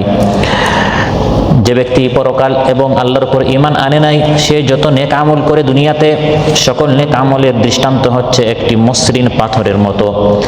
মসৃণ পাথর যার উপর কিছুটা মাটি রয়েছে, হালকা মাটি থাকে, তারপর তার উপর যখন প্রবল বৃষ্টি নাজিল হয়, মসৃণ পাথরের উপর হালকা যখন বালি থাকে, প্রবল বৃষ্টি যখন এর উপর বর্ষিত হয়, বৃষ্টির কারণে এই মসৃণ পাথরটি সম্পূর্ণ পরিষ্কার পাথর, মসৃণ পাথরটি সম্পূর্ণ পরিষ্কার পাথরে পরিণত হয়। এই মসৃণ পাথরের উপর যে ধুলাবালি ছিল, প্রবল বৃষ্টির কারণে এই ধুলাবালি সব দূর হয়ে যায়। তো কিয়ামতের দিন কাফির মুশরিকের এই নেক আমলগুলো এভাবে সব উড়ে যাবে। একটি পাথর, মসৃণ পাথর, এর উপর যে ধুলাবালি থাকে, যখন প্রবল বৃষ্টি আসে, এই বৃষ্টি যেভাবে ধুলাবালিকে এবং এই বালিগুলোকে একবারে, মাটিগুলোকে একবারে সরিয়ে দেয়, শেষ করে দেয়, কাফির মুশরিকদের সব নেক আমলগুলো কিয়ামতের দিন শেষ হয়ে যাবে। আবার আরেক আয়াতে আল্লাহ তাআলা কাফিরদের নেক আমলগুলোকে ছাইয়ের সাথে তুলনা করেছেন। মাসালুল লাযীনা কাফারু বিরাব্বিহিম আ'মালুহুম কারামাদিন ইশতাদ্দাত বিহির রিহু ফি ইয়াউমিন আসিফ লা ইয়াকদিরুনা মিম্মা কাসাবু আলা শাই যালিকা হুয়াদ দালালুল বাঈদ। আল্লাহ তাআলা বলেন, যারা তাদের রবের সাথে কুফরি করেছে, শিরিক করেছে, তাদের সকল নেক আমলের দৃষ্টান্ত হচ্ছে কিয়ামতের দিন ছাইয়ের মতো। ছাই যখন জ্বলে পুড়ে ছাই হয়ে যায়, ঝড়ের দিনে বাতাস যখন প্রচণ্ড বেগে উড়ে আসে, তখন প্রচণ্ড বেগে যখন বাতাস আসে, ছাইকে যেরকম উড়িয়ে শেষ করে দেয়, আল্লাহ তাআলা বলেন নিজেদের উপার্জনের কিছুই তারা কিয়ামতের দিন কাফির মুশরিকরা তারা কাজে লাগাতে পারবে না, ছাইয়ের মতো সব শেষ হয়ে যাবে। যেমন প্রচণ্ড ঝড়ের দিন ছাই বাতাসে উড়ে বিলীন হয়ে যায় এবং আর খুঁজে পাওয়া যায় না, তেমনি কিয়ামতের দিন কাফিরদের সমস্ত ভালো কাজ এভাবেই উড়ে যাবে এবং তারা কোনো প্রতিদান পাবে না। আবার অন্য আয়াতে আল্লাহ তাআলা কাফিরদের নেক আমলগুলো কিয়ামতের দিন আল্লাহ তাআলা দৃষ্টান্ত দিয়েছেন মরীচিকার সাথে। মরুভূমিতে দূর থেকে মরীচিকা দেখা যায়, পিপাসাক্ত ব্যক্তি ওই পানির নিকট যখন যায়, মরীচিকার নিকট পানি ভেবে যখন যায়, সেখানে গিয়ে দেখে কোনো পানি নেই। কাফির মুশরিকরা দুনিয়াতে অনেক নেক আমল করে, কিয়ামতের দিন এই নেক আমলের পুরস্কার পাওয়ার জন্য যখন তারা আশা করবে, মরীচিকার নিকট পিপাসাক্ত ব্যক্তি পানি মনে করে গিয়ে যখন দেখবে, সেখানে কিছুই নেই, শূন্য পাবে। ওয়াল্লাযীনা কাফারু আ'মালুহুম কাসারাবিন বিকিআতিন ইয়াহসাবুহু আয-যামআনু মাআ হাত্তা ইযা জাআহু লাম ইয়াজিদহু শাইআন ওয়া ওয়াজাদা আল্লাহা 'ইনদাহু ফাওয়াফাহু হিসাবাহু ওয়াল্লাহু সারিউল হিসাব। আল্লাহ তাআলা ইরশাদ করেন, যারা তাদের রবের সাথে কুফরি করলো, তাদের আমলের দৃষ্টান্ত হচ্ছে বালুকাময় মরুভূমির মরীচিকার মতো। পিপাসাক্ত ব্যক্তি দূর থেকে মরুভূমিতে মরীচিকাকে পানি মনে করে, কিন্তু সেই মরীচিকার নিকট গিয়ে দেখে সেখানে কোনো পানি নেই, তার পিপাসা আরো বেড়ে যায়। ঠিক তেমনি ভাবে কাফির ব্যক্তি দুনিয়াতে সে যে সকল ভালো ভালো কাজ করে, কিয়ামতের দিন সে এটা পুরস্কার পাওয়ার জন্য যখন উপস্থিত হবে, তখন দেখবে সেগুলোর কোনো পুরস্কার নেই, কারণ তার ঈমান ছিল না। অতএব কাফিররা আমলের দিক দিয়ে তারা হচ্ছে সবচেয়ে বেশি ক্ষতিগ্রস্ত। কুল হাল নুনাব্বিউকুম বিল আখসারিনা আ'মালা আল্লাযীনা দাল্লা সা'য়ুহুম ফিল হায়াতিদ দুনিয়া ওয়া হুম ইয়াহসাবুনা আন্নাহুম ইউহসিনুনা সুনআ। আল্লাহ তাআলা ইরশাদ করেন, হে নবী, তাদেরকে প্রশ্ন করুন আমলের দিক দিয়ে সবচেয়ে নাকাম, ক্ষতিগ্রস্ত কারা, খাসারার মধ্যে কারা। আমি কি তোমাদেরকে বলবো, যারা এই দুনিয়াতে নেক কাজ করে এবং তারা মনে করে এগুলো ভালো কাজ, কিন্তু কিয়ামতের দিন আমি তাদের কোনো আমলকে ওজনে উঠাবো না, কারণ তাদের ঈমান নেই। দুনিয়াতে যত ভালো কাজ করেছিল সবগুলোকে আল্লাহ তাআলা নষ্ট করে দিবেন। এই হলো কাফির মুশরিকদের অবস্থা কিয়ামতের দিন। কিন্তু ইমানদারদের অবস্থা কি হবে হাশরের ময়দানে? আল্লাহ তাআলা পরের আয়াতে বলেন, আসহাবুল জান্নাতি ইয়াউমাইযিন খায়রুম মুস্তাকাররাও ওয়া আহসানু মাকিলা। সেদিন কিয়ামতের দিন হাশরের ময়দানে জান্নাতবাসীদের বাসস্থান হবে উৎকৃষ্ট এবং বিশ্রামস্থল হবে তাদের মনোরম। সুবহানাল্লাহ। হাশরের ময়দানে এত উত্তপ্ত হবে, ভয়ঙ্কর মারাত্মক একটি ময়দান হবে, গরম হবে, কিন্তু ইমানদারেরা তাদের বিশ্রামের স্থল, তাদের আবাসস্থল, তাদের বাসস্থান হবে অত্যন্ত উৎকৃষ্ট, অত্যন্ত মনোরম হবে, তাদের মন মতো হবে। কারণ কিয়ামতের দিন জান্নাতবাসী আর জাহান্নামবাসী একরকম হবে না, ইমানদার আর মুশরিকরা একরকম হবে না। লা ইয়াস্তাউই আসহাবুন নারি ওয়া আসহাবুল জান্নাহ, আসহাবুল জান্নাতি হুমুল ফাইজুন। আল্লাহ তাআলা বলেন আসহাবুন নার জাহান্নামবাসী ও আসহাবুল জান্নাহ জান্নাতবাসী সমান হতে পারে না। কারণ জান্নাতবাসী হচ্ছে সফল কাম, তারাই হচ্ছে কামিয়াব। জান্নাতবাসীরা কিয়ামতের দিন কেমন হবে আলোচ্য আল্লাহ তাআলা বলেন আসহাবুল জান্নাতি ইয়াউমাইযিন খায়রুম মুস্তাকাররাও ওয়া আহসানু মাকিলা। তাদের আরাম করার স্থান, বাসস্থান হবে অনেক উত্তম, অনেক ভালো, অনেক উৎকৃষ্ট। সেই জান্নাতে তারা চিরকাল থাকবে। খালিদিনা ফিহা হাসুনাত মুস্তাকাররাও ওয়া মুকামা। সেই জান্নাতে জান্নাতীরা চিরকাল থাকবে। আবাসস্থল এবং অবস্থানস্থল হিসাবে এটা কতই না উৎকৃষ্ট। জান্নাতীদের এই নিবাসটি কত উত্তম, শেষ নিবাসটি কত মনমত হবে। আবার কাফির মুশরিকদের জাহান্নাম, যেখানে তাদের ঠিকানা হবে। ইন্নাহা সাআত মুস্তাকাররাও ওয়া মুকামা। আল্লাহ তাআলা বলেন কাফির মুশরিকদের এই জাহান্নামটি, তাদের নিবাসটি, তাদের ঠিকানাটি কত নিকৃষ্ট হবে, কত কষ্টের হবে। জান্নাতীরা কিয়ামতের দিন যে খুব সুখে হবে, এর বিস্তারিত বিবরণ কোরআন এবং সুন্নাহের মধ্যে দেয়া হয়েছে। মৃত্যু থেকে শুরু করে জান্নাতে ঢোকা পর্যন্ত, জান্নাতে যাওয়া পর্যন্ত জান্নাতীদের জন্য, ইমানদারদের জন্য প্রত্যেকটি স্থান, প্রত্যেকটি ধাপ হবে অনেক আরামের। সুবহানাল্লাহ। মৃত্যুর সময় মুমূর্ষু অবস্থায় কাফির মুশরিকদের যেরকম যন্ত্রণা হবে, তার জন্য এই সাকারাত হবে অত্যন্ত কষ্টের, কিন্তু ইমানদার ব্যক্তির জন্য মৃত্যুর সময় হবে কত আরামের। আল্লাহ তাআলা বলেন ওই সময় দলে দলে ফেরেশতারা নাজিল হবে। ইন্নাল্লাযীনা ক্বালু রাব্বুনাল্লাহু সুম্মা ইসতাকামু তাতানাজ্জালু আলাইহিমুল মালাঈকাতু আল্লা তাখাফু ওয়া লা তাহজানু ওয়া আবশিরু বিল জান্নাতিল্লাতী কুনতুম তুআদুন নাহনু আউলিয়াউকুম ফিল হায়াতিদ দুনিয়া ওয়া ফিল আখিরাহ ওয়া লাকুম ফিহা মা তাশতাহি আনফুসুকুম ওয়া লাকুম ফিহা মা তাদউন নুজুলাম মিন গফুরির রহিম। নিশ্চয় যারা বলেছে আমাদের রব আল্লাহ, এবং এই কথার উপর মৃত্যু পর্যন্ত তারা অনড় ছিল, ইস্তেকামতের সাথে আমল করেছে, মৃত্যুর সময় তাদের উপর দলে দলে ফেরেশতারা নাজিল হবে তাদেরকে সান্ত্বনা দেওয়ার জন্য। ফেরেশতারা বলবে তোমাদের কোনো ভয় নেই, তোমাদের কোনো চিন্তা নেই, এখন তোমাদেরকে সেই জান্নাতের সুখবর দেয়া হচ্ছে যেই জান্নাতের ওয়াদা সারা জীবন তোমাদেরকে দেয়া হয়েছিল। আমরা হচ্ছি তোমাদের বন্ধু, আমরা ফেরেশতারা তোমাদের সাথী দুনিয়ার জিন্দেগিতে এবং আখিরাতে। এখন জান্নাতে তোমাদের জন্য সেই সকল নিয়ামত রয়েছে যা তোমাদের মন চায়, যা তোমরা ডিমান্ড করবে, সেখানে সব রয়েছে।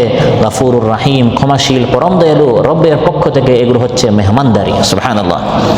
এ হচ্ছে মৃত্যুর সময়। আবার এই ইমানদার ব্যক্তিকে যখন কবরে নিয়ে যাওয়া হবে, কাফির মুশরিকের জন্য কবরটি যেমন হবে জাহান্নামের একটি গর্ত, ইমানদার ব্যক্তির জন্য এরকম জাহান্নামের আগুনের গর্ত হবে না, বরং জান্নাতের একটি বাগান হবে। ওয়ায়াতিহি মালাকানি ফায়ুজলিসানিহি, আবু দাউদের বর্ণনা। ইমানদার ব্যক্তিকে যখন কবরে রাখা হবে, তার এই কবরি জিন্দেগি কেমন হবে? দুইজন ফেরেশতা এসে তাকে বসাবে। ফায়াকুলানি লাহু মান রাব্বুকা, তারা তাকে প্রশ্ন করবে তোমার রব কে? ফায়াকুলু রাব্বি আল্লাহ, তখন ইমানদার ব্যক্তি বলবে আমার রব হচ্ছেন আল্লাহ। ফায়াকুলানি লাহু মা দীনুকা, তারা প্রশ্ন করবে তোমার দ্বীন কি? সে বলবে দীনি আল ইসলাম, ইসলাম, আমার দিন হচ্ছে ইসলাম। তখন ফেরেশতারা মুনকার নাকির ঈমানদার ব্যক্তিকে প্রশ্ন করবে, মা হাযার রাজুলুল্লাযী বুইসা ফীকুম, এই যে ব্যক্তিকে, এই নবীকে তোমাদের নিকট পাঠানো হয়েছে, এই নবীর সম্পর্কে তোমার বক্তব্য কি? ঈমানদার ব্যক্তি তখন বলবে, হুয়া রাসূলুল্লাহ সাল্লাল্লাহু আলাইহি ওয়াসাল্লাম, তিনি হচ্ছেন আমার নবী। তখন মুনকার নাকির তাকে প্রশ্ন করবেন, ওয়ামা ইউদরিকা, এই তিন প্রশ্নের তুমি জবাব দিলে কিভাবে, তুমি জানলে কি করে? সে বলবে, ক্বরাতু কিতাবাল্লাহি ফাআমানতু বিহি ওয়া সাদ্দাকতু, আমি আল্লাহর কালাম কোরআন পড়েছি, ঈমান এনেছি, বিশ্বাস করেছি। ফায়ুনাদি মুনাদিন মিনাস সামা, তখন আসমান থেকে একজন আহ্বানকারী আহ্বান করবে, ডেকে বলবে, আন ক্বাদ সাদাকা আবদি, আমার বান্দা সত্য বলেছে। ফাআফরিশুহু মিনাল জান্নাহ, তার কবরের মধ্যে জান্নাতের বিছানা বিছিয়ে দাও। ওয়াফতাহু লাহু বাবান ইলাল জান্নাহ, জান্নাত পর্যন্ত তার কবর থেকে একটি দরজা খুলে দাও। ওয়া আলবিসুহু মিনাল জান্নাহ, কবরে তাকে জান্নাতে পোশাক পরিয়ে দাও।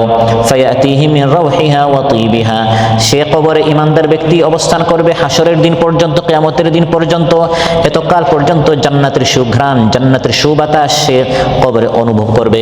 ওয়া ইফতাহু লাহু ফিহা মাদ্দা বাসারিহি, কবরটি তার দৃষ্টি যতটুকু প্রশস্ত ততটুকু তার কবরটাকে প্রশস্ত করে দেয়া হবে। সুবহানাল্লাহ। এভাবে ঈমানদার ব্যক্তি কবরে খুব সুখে থাকবে। তারপর হাসর শুরু হবে, কিয়ামতের দিনে অনুষ্ঠিত হবে। সেখানে মানুষের হাতে হাতে আমলনামা দেয়া হবে, কিতাব সহিফা, রিপোর্ট দেয়া হবে। ওই রিপোর্ট দেওয়ার সময় কাফির মুশরিক এবং নাফরমানরা খুব পেরেশান হবে, কিন্তু ঈমানদার ব্যক্তির অবস্থা কি হবে?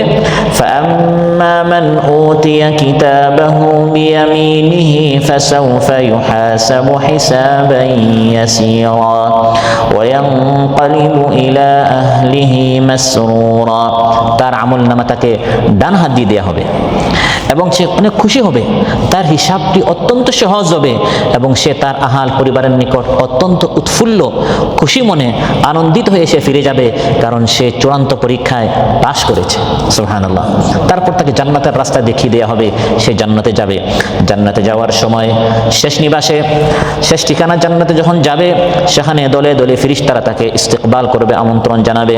ওয়াল মালাইকাতু ইয়াদখুলুনা আলাইহিম মিন কুল্লি বাব সালামুন আলাইকুম বিমা সাবারতুম ফানি'মা উকবাদ দার, দলে দলে ফেরেশতারা প্রতিটি দরজা থেকে তাকে সালাম জানাবে, ইস্তিকবাল করবে, খুশামদেদ জানাবে এবং বলবে, দুনিয়াতে তুমি অনেক সবর করেছো, ত্যাগ করেছো, কুরবানি করেছো, এখন তোমার আর কোনো কষ্ট নেই, এখন শুধু ভোগ করবে আর আরাম করবে। সুবহানাল্লাহ। এই হলো ঈমানদারদের অবস্থা। আল্লাহ তাআলা বলেন, এভাবে হাসরের দিন, কিয়ামতের দিন অনুষ্ঠিত হবে।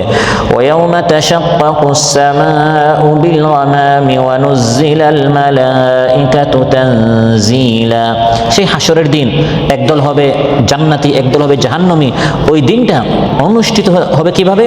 আল্লাহ তাআলা বলেন, সেদিন মেঘমালা দ্বারা আকাশ বিদীর্ণ হবে, আকাশগুলো ফেটে যাবে আর সেখান থেকে মেঘমালাগুলো নিচে পড়বে।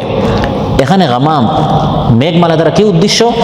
তাফসীরে এসেছে সেই মেঘমালা যেই মেঘে আল্লাহ তাআলা নাজিল হবেন। আরশ থেকে আল্লাহ তাআলা যখন হাসরের ময়দানে নাজিল হবেন, ঈমানদার বদকার সকল মানব মণ্ডলীর মধ্যে বিচার কার্য পরিচালনা করার জন্য, তখন আসমান থেকে যখন আল্লাহ তাআলা আরশ থেকে যখন নিচে নাজিল হবেন, মেঘমালায় আল্লাহ তাআলা নাজিল হবেন। নাজিল হওয়ার সময় প্রতিটি আসমান ফেটে যাবে, নিচে নাজিল হওয়ার সময় এক একটা আসমান ফাটতে থাকবে, আর তখন ফেরেশতারা, ওই আসমানের ফেরেশতারা নিচে নামতে থাকবে এবং সবাই সাফা কাতারবদ্ধ হয়ে, সারিবদ্ধ হয়ে সকল সৃষ্টিকে ঘিরে ফেরেশতারা দাঁড়িয়ে থাকবে। আল্লাহ তাআলা হাসরের ময়দানে আসবেন বিচার কার্য পরিচালনা করার জন্য। ওয়ায়াউমা তাশাক্কাকুস সামাউ বিল গামাম, আকাশ বিদীর্ণ হবে এবং মেঘমালা হবে ছিন্ন বিচ্ছিন্ন। আর মহান আল্লাহ তাআলা হাসরের মাঠে, যেখানে সমস্ত সৃষ্টি একত্রিত হবে, হিসাবের জন্য ফেরেশতাদের দলের মধ্যে এসে আল্লাহ তাআলা উপস্থিত হবেন। এই কথাটি সূরাতুল বাকারা আল্লাহ তাআলা এভাবে বলেছেন, হাল ইয়ানজুরুনা ইল্লা আন ইয়াতিয়াহুমুল্লাহু ফি যুলালিম মিনাল গামামি ওয়াল মালাইকাতু ওয়া কুদিয়াল আমর ওয়া ইলাল্লাহি তুরজাউল উমুর। তারা কি অপেক্ষা করছে সেই দিনের, যেদিন আল্লাহ তাআলা আসবেন বিভিন্ন মেঘের ছায়ার মধ্যে, ফেরেশতারাও আসবে, আর তখন বিচার কার্য অনুষ্ঠিত হবে এবং চূড়ান্ত হবে, আর সকল বিষয় আল্লাহর দিকে ফিরে যাবে। যখন আকাশগুলো বিদীর্ণ হবে, আল্লাহ তাআলা বলেন ওয়ানুজ্জিলাল মালাইকাতু তানজিলা, যে কাফিররা বারবার বলে ফেরেশতা কোথায়, আমরা ফেরেশতা দেখতে চাই, এই নবীকে নয় আমরা ফেরেশতা দেখতে চাই। আল্লাহ বলেন একসময় তারা ফেরেশতা দেখবে, যখন আকাশগুলো বিদীর্ণ হবে আর সেখান থেকে প্রত্যেক আসমানের ফেরেশতারা যখন নাজিল হবে, তখন হাশরের ময়দানে কাফিররা ফেরেশতাদেরকে দেখার মতো দেখবে। যে ফেরেশতাকে দেখার জন্য তারা দুনিয়াতে বারবার বলে এই নবী মানুষ হয়ে আসলো কেন, ফেরেশতা নবী আসলো না কেন, এভাবে বারবার তারা শুধু ফেরেশতা ফেরেশতা বলে, ফেরেশতাদেরকে তারা ঠিকই দেখবে, কিন্তু ওই সময় ফেরেশতা মালাইকা দেখে তার কোনো লাভ নেই, তখন ঈমান এনে কোনো লাভ নাই। ওই সময় সকল আসমানের ফেরেশতারা হাশরের ময়দানে আসবে, সাফা সারিবদ্ধ হয়ে দাঁড়িয়ে থাকবে। ওয়ানুজ্জিলাল মালাইকাতু তানজিলা, ফেরেশতাদেরকে দলে দলে ধীরে ধীরে অবতরণ করানো হবে। আল্লাহ তাআলা প্রত্যেক আসমানে ফেরেশতাদেরকে নামাবেন। আল্লাহ বলেন ওয়ানুজ্জিলাল মালাইকাতু তানজিলা, নামানোর মতো নামানো হবে তাদের, কারণ তাদের সংখ্যা অনেক বেশি। ফেরেশতারা এসে সকল সৃষ্টিকে তারা ঘিরে ফেলবে, ফেরেশতাদের বাহিরে কোনো সৃষ্টি থাকবে না, সকল সৃষ্টি ফেরেশতাদের এই ঘেরাওয়ের ভিতরে থাকবে। এবং তখন আল্লাহ তাআলা আসবেন, যেরকম আল্লাহর শান, আল্লাহর মান, আল্লাহর রাত, আল্লাহর সিফাত, সে অনুযায়ী আল্লাহ তাআলা হাশরের ময়দানে অবতীর্ণ করবেন। সুবহানাল্লাহ। ইবনে আব্বাস রাদিয়াল্লাহু আনহু বলেন তাশাক্কাকুস সামাউদ দুনিয়া, প্রথম আসমান ফেটে যাবে, তারপর এই আসমানে ফেরেশতারা নাজিল হবে। প্রথম আসমানের ফেরেশতাদের সংখ্যা হচ্ছে এই জমিনে যত মাখলুকাত আছে, মানব দানব হিংস্র প্রাণী মৎস্য রাজীব পক্ষীকুল ইত্যাদি সকল মাখলুকাত মিলিয়ে তাদের সংখ্যার চেয়ে প্রথম আসমানের ফেরেশতাদের সংখ্যা এর থেকে আরো বেশি। প্রথম আসমান প্রথমে ফেটে যাবে, তারপর এখানে সকল ফেরেশতারা হাশর ময়দানে আসবে। তারপর দ্বিতীয় আসমানের সংখ্যা হচ্ছে প্রথম আসমানের চেয়ে বেশি, তারপর তৃতীয় আসমান ফেটে যাবে, সেখানের ফেরেশতাদের সংখ্যা হচ্ছে দ্বিতীয় আসমান থেকে বেশি। এভাবে এক এক আসমান করে করে ফাটবে, ফেরেশতারা নিচে নামতে থাকবে। সর্বশেষ যারা হামলাতুল আরশ বহন করেছে যে ফেরেশতারা, তারাও নাজিল হবে। কোরআনের মধ্যে আল্লাহ বলেন ওই সময় এতদিন যে আখিরাত পরকাল সম্পর্কে আলোচনা করা হতো, সেই যা ঘটার তা সংগঠিত হবে, সে কিয়ামত অনুষ্ঠিত হবে। ফায়াউমাইযিন ওয়াকাআতিল ওয়াকিআ, ওই সময় যা সংগঠিত হওয়ার তা সংগঠিত হবে, আখিরাত অনুষ্ঠিত হবে। ওয়ানশাক্কাতিস সামাউ ফাহিয়া ইয়াউমাইযিন ওয়াহিয়া, তখন আসমান বিদীর্ণ হয়ে যাবে, আসমান একবারে দুর্বল হয়ে যাবে, ফেটে যাবে। ওয়াল মালাকু আলা আরজাইহা, যখন আসমান ফেটে যাবে তখন ফেরেশতারা পার্শ্বে চলে যাবে, তারপর নিচে নেমে যাবে। ওয়া ইয়াহমিলু আরশা রাব্বিকা ফাওকাহুম ইয়াউমাইযিন সামানিয়া, তখন তোমার রবের আরশ 8 ফেরেশতা বহন করবে, 8 ফেরেশতা আল্লাহর আরশ বহন করে হাশর ময়দানে আসবে। ওয়া জাআ রাব্বুকা ওয়াল মালাকু সাফফান সাফফা, আল্লাহ তাআলা আসবেন আর ফেরেশতারা সাফফান সাফফা সারিবদ্ধ হয়ে হাশর ময়দানে আসবে। ওই কঠিন অবস্থায় রাজত্ব শুধু একজনের হবে, তিনি কে? আল্লাহ তাআলা। যখন সকল মাখলুকাত সেখানে অপেক্ষা করছে বিচার কার্য পরিচালনা করার, আল্লাহ তাআলা আসবেন, ফেরেশতারা সব দিকে ঘিরে রাখবে। আল্লাহ তাআলা বলছেন সেই সময় রাজত্বকার আল মুলকু ইয়াউমাইযিনিল হাক্কু লিররহমান ওয়া কানা ইয়াওমান আলাল কাফিরিনা আসীরা, সেদিন প্রকৃত রাজত্ব, সার্বভৌমত্ব, সত্যিকারের কর্তৃত্ব হবে একমাত্র পরম করুণাময় আল্লাহ তাআলার। তুমি কি জানো ইয়াউমুদ্দিন, বিচার দিনটা কি? সেই দিন রাজত্ব কার চলবে? ওয়ামা আদরাকা মা ইয়াউমুদ্দিন সুম্মা মা আদরাকা মা ইয়াউমুদ্দিন ইয়াউমা লা তামলিকু নাফসুন লিনাফসিন শাইআ ওয়াল আমরু ইয়াউমাইযিন লিল্লাহ। তুমি কি জানো বিচার দিনটি কি? আবার বলছি, তুমি কি জানো বিচার দিবসটি কি? সেদিন হচ্ছে এমন দিন যেদিন কেউ কারো কোনো কাজে আসবে না, উপকারে আসবে না। সেদিন নির্দেশ ওয়াল আমরু, হুকুম, অর্ডার, রাজত্ব, ক্ষমতা হবে একমাত্র শুধুমাত্র আল্লাহ তাআলা। সুবহানাল্লাহ। সেদিন আল্লাহ তাআলা ডেকে বলবেন লিমানিল মুলকুল ইয়াউম, আজ রাজত্ব কার? ওই সময় কোনো মানুষ, কোনো দানব, কোনো রাজা বাদশা, কোনো স্বৈরাচার ফ্যাসিস্ট, দুনিয়াতে যাদের বিশাল ক্ষমতা ছিল, এতটুকু তাদের হিম্মত থাকবে না যে তারা বলবে হে আল্লাহ আপনার রাজত্ব, এই কথা বলার তাদের সেই শক্তি থাকবে না। আল্লাহ তাআলা নিজে তখন জবাব দিবেন লিল্লাহিল ওয়াহিদিল কাহ্হার, একমাত্র কেবলমাত্র আল্লাহ সুবহানাহু ওয়া তাআলা পরাক্রমশালী এক একক আল্লাহ তাআলার জন্য হচ্ছে আজকের রাজত্ব।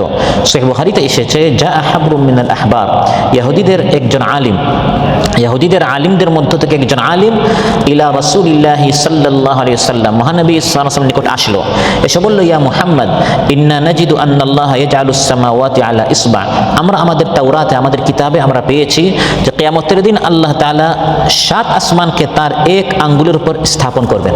সুবহানাল্লাহ, এই 7 আসমানকে আল্লাহ তাআলা তার এক আঙ্গুলে স্থাপন করবেন। ওয়াল আরাদিন আলা ইসবা, 7 জমিনকে আল্লাহ তাআলা তার আরেক আঙ্গুলে স্থাপন করবেন। ওয়াশ শাজারা আলা ইসবা, পৃথিবীতে যত গাছপালা বৃক্ষ আছে এগুলোকে আল্লাহ তাআলা আরেক আঙ্গুলে রাখবেন।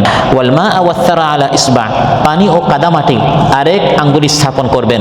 ওয়াসাইরাল খালাইক আলা ইসবা, আর বাকি সকল সৃষ্টি আরেক আঙ্গুলে।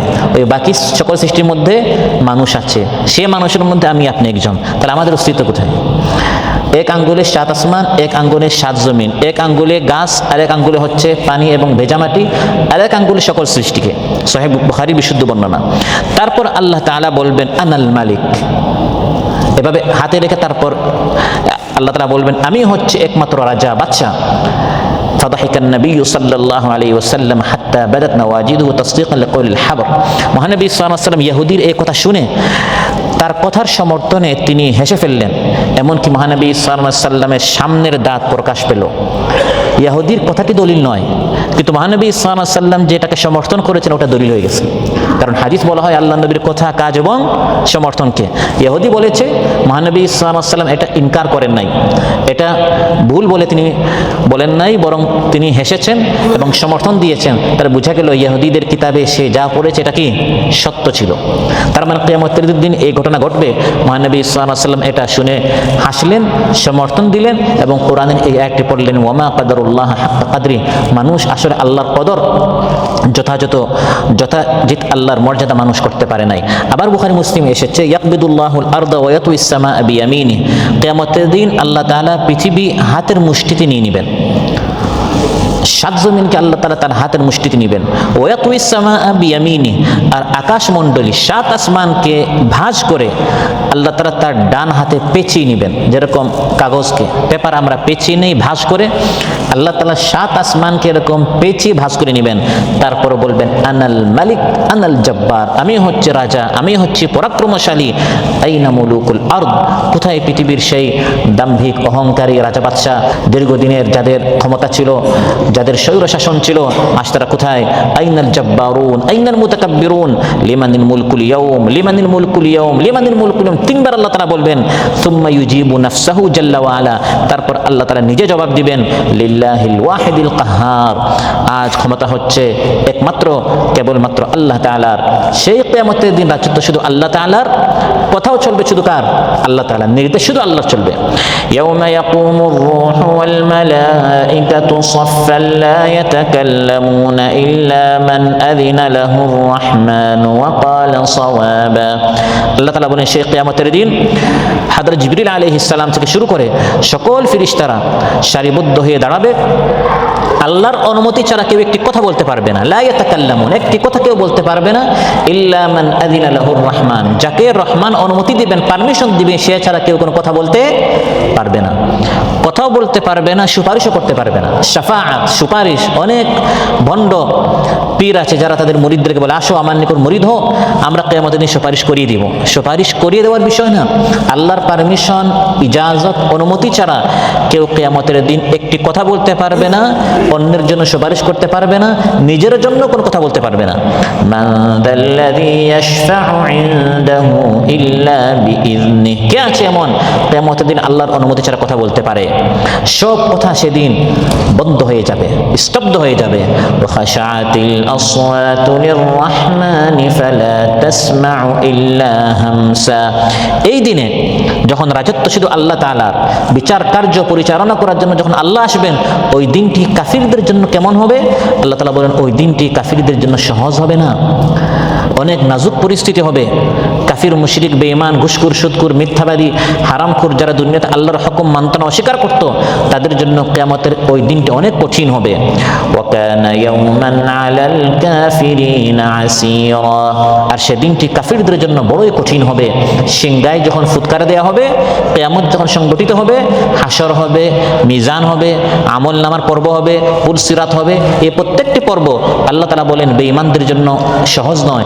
দুনিয়াতে এসি আছে, ছায়া আছে, চাকর আছে, গাড়ি বাড়ি নারী আছে, সব আছে, কিন্তু পরকালে এই সকল সুযোগ সুবিধা তাদের জন্য থাকবে না। ফাইযা নুকিরা ফিন-নাকুর ফাযালিকা ইয়াওমাইযিন ইয়াওমুন আসীর আলাল কাফিরিনা গায়রু ইয়াসীর, যখন সিংহে ফুৎকার দেয়া হবে ওই দিনটি বড়ই কঠিন দিন, কাফিরদের জন্য ওই দিনটি সহজ নয়। তবে ঈমানদারদের জন্য হাসরের দিনটি অত্যন্ত আল্লাহ তাআলা সহজ করে দিবেন। ইবনে হিব্বানে এসেছে, মুসনাদ আহমদে এসেছে, কিলা লি রাসূলিল্লাহি সাল্লাল্লাহু আলাইহি ওয়াসাল্লাম ইয়াওমান কানা মিকদারুহু 50,000 সানা মা তাওয়ালা হাযাল ইয়াওম, ইয়া রাসূলুল্লাহ, একদিন হাসরের দিন 50,000 বছর বরাবর এই একদিন, দিনটা কতই না কঠিন, কতই না লম্বা।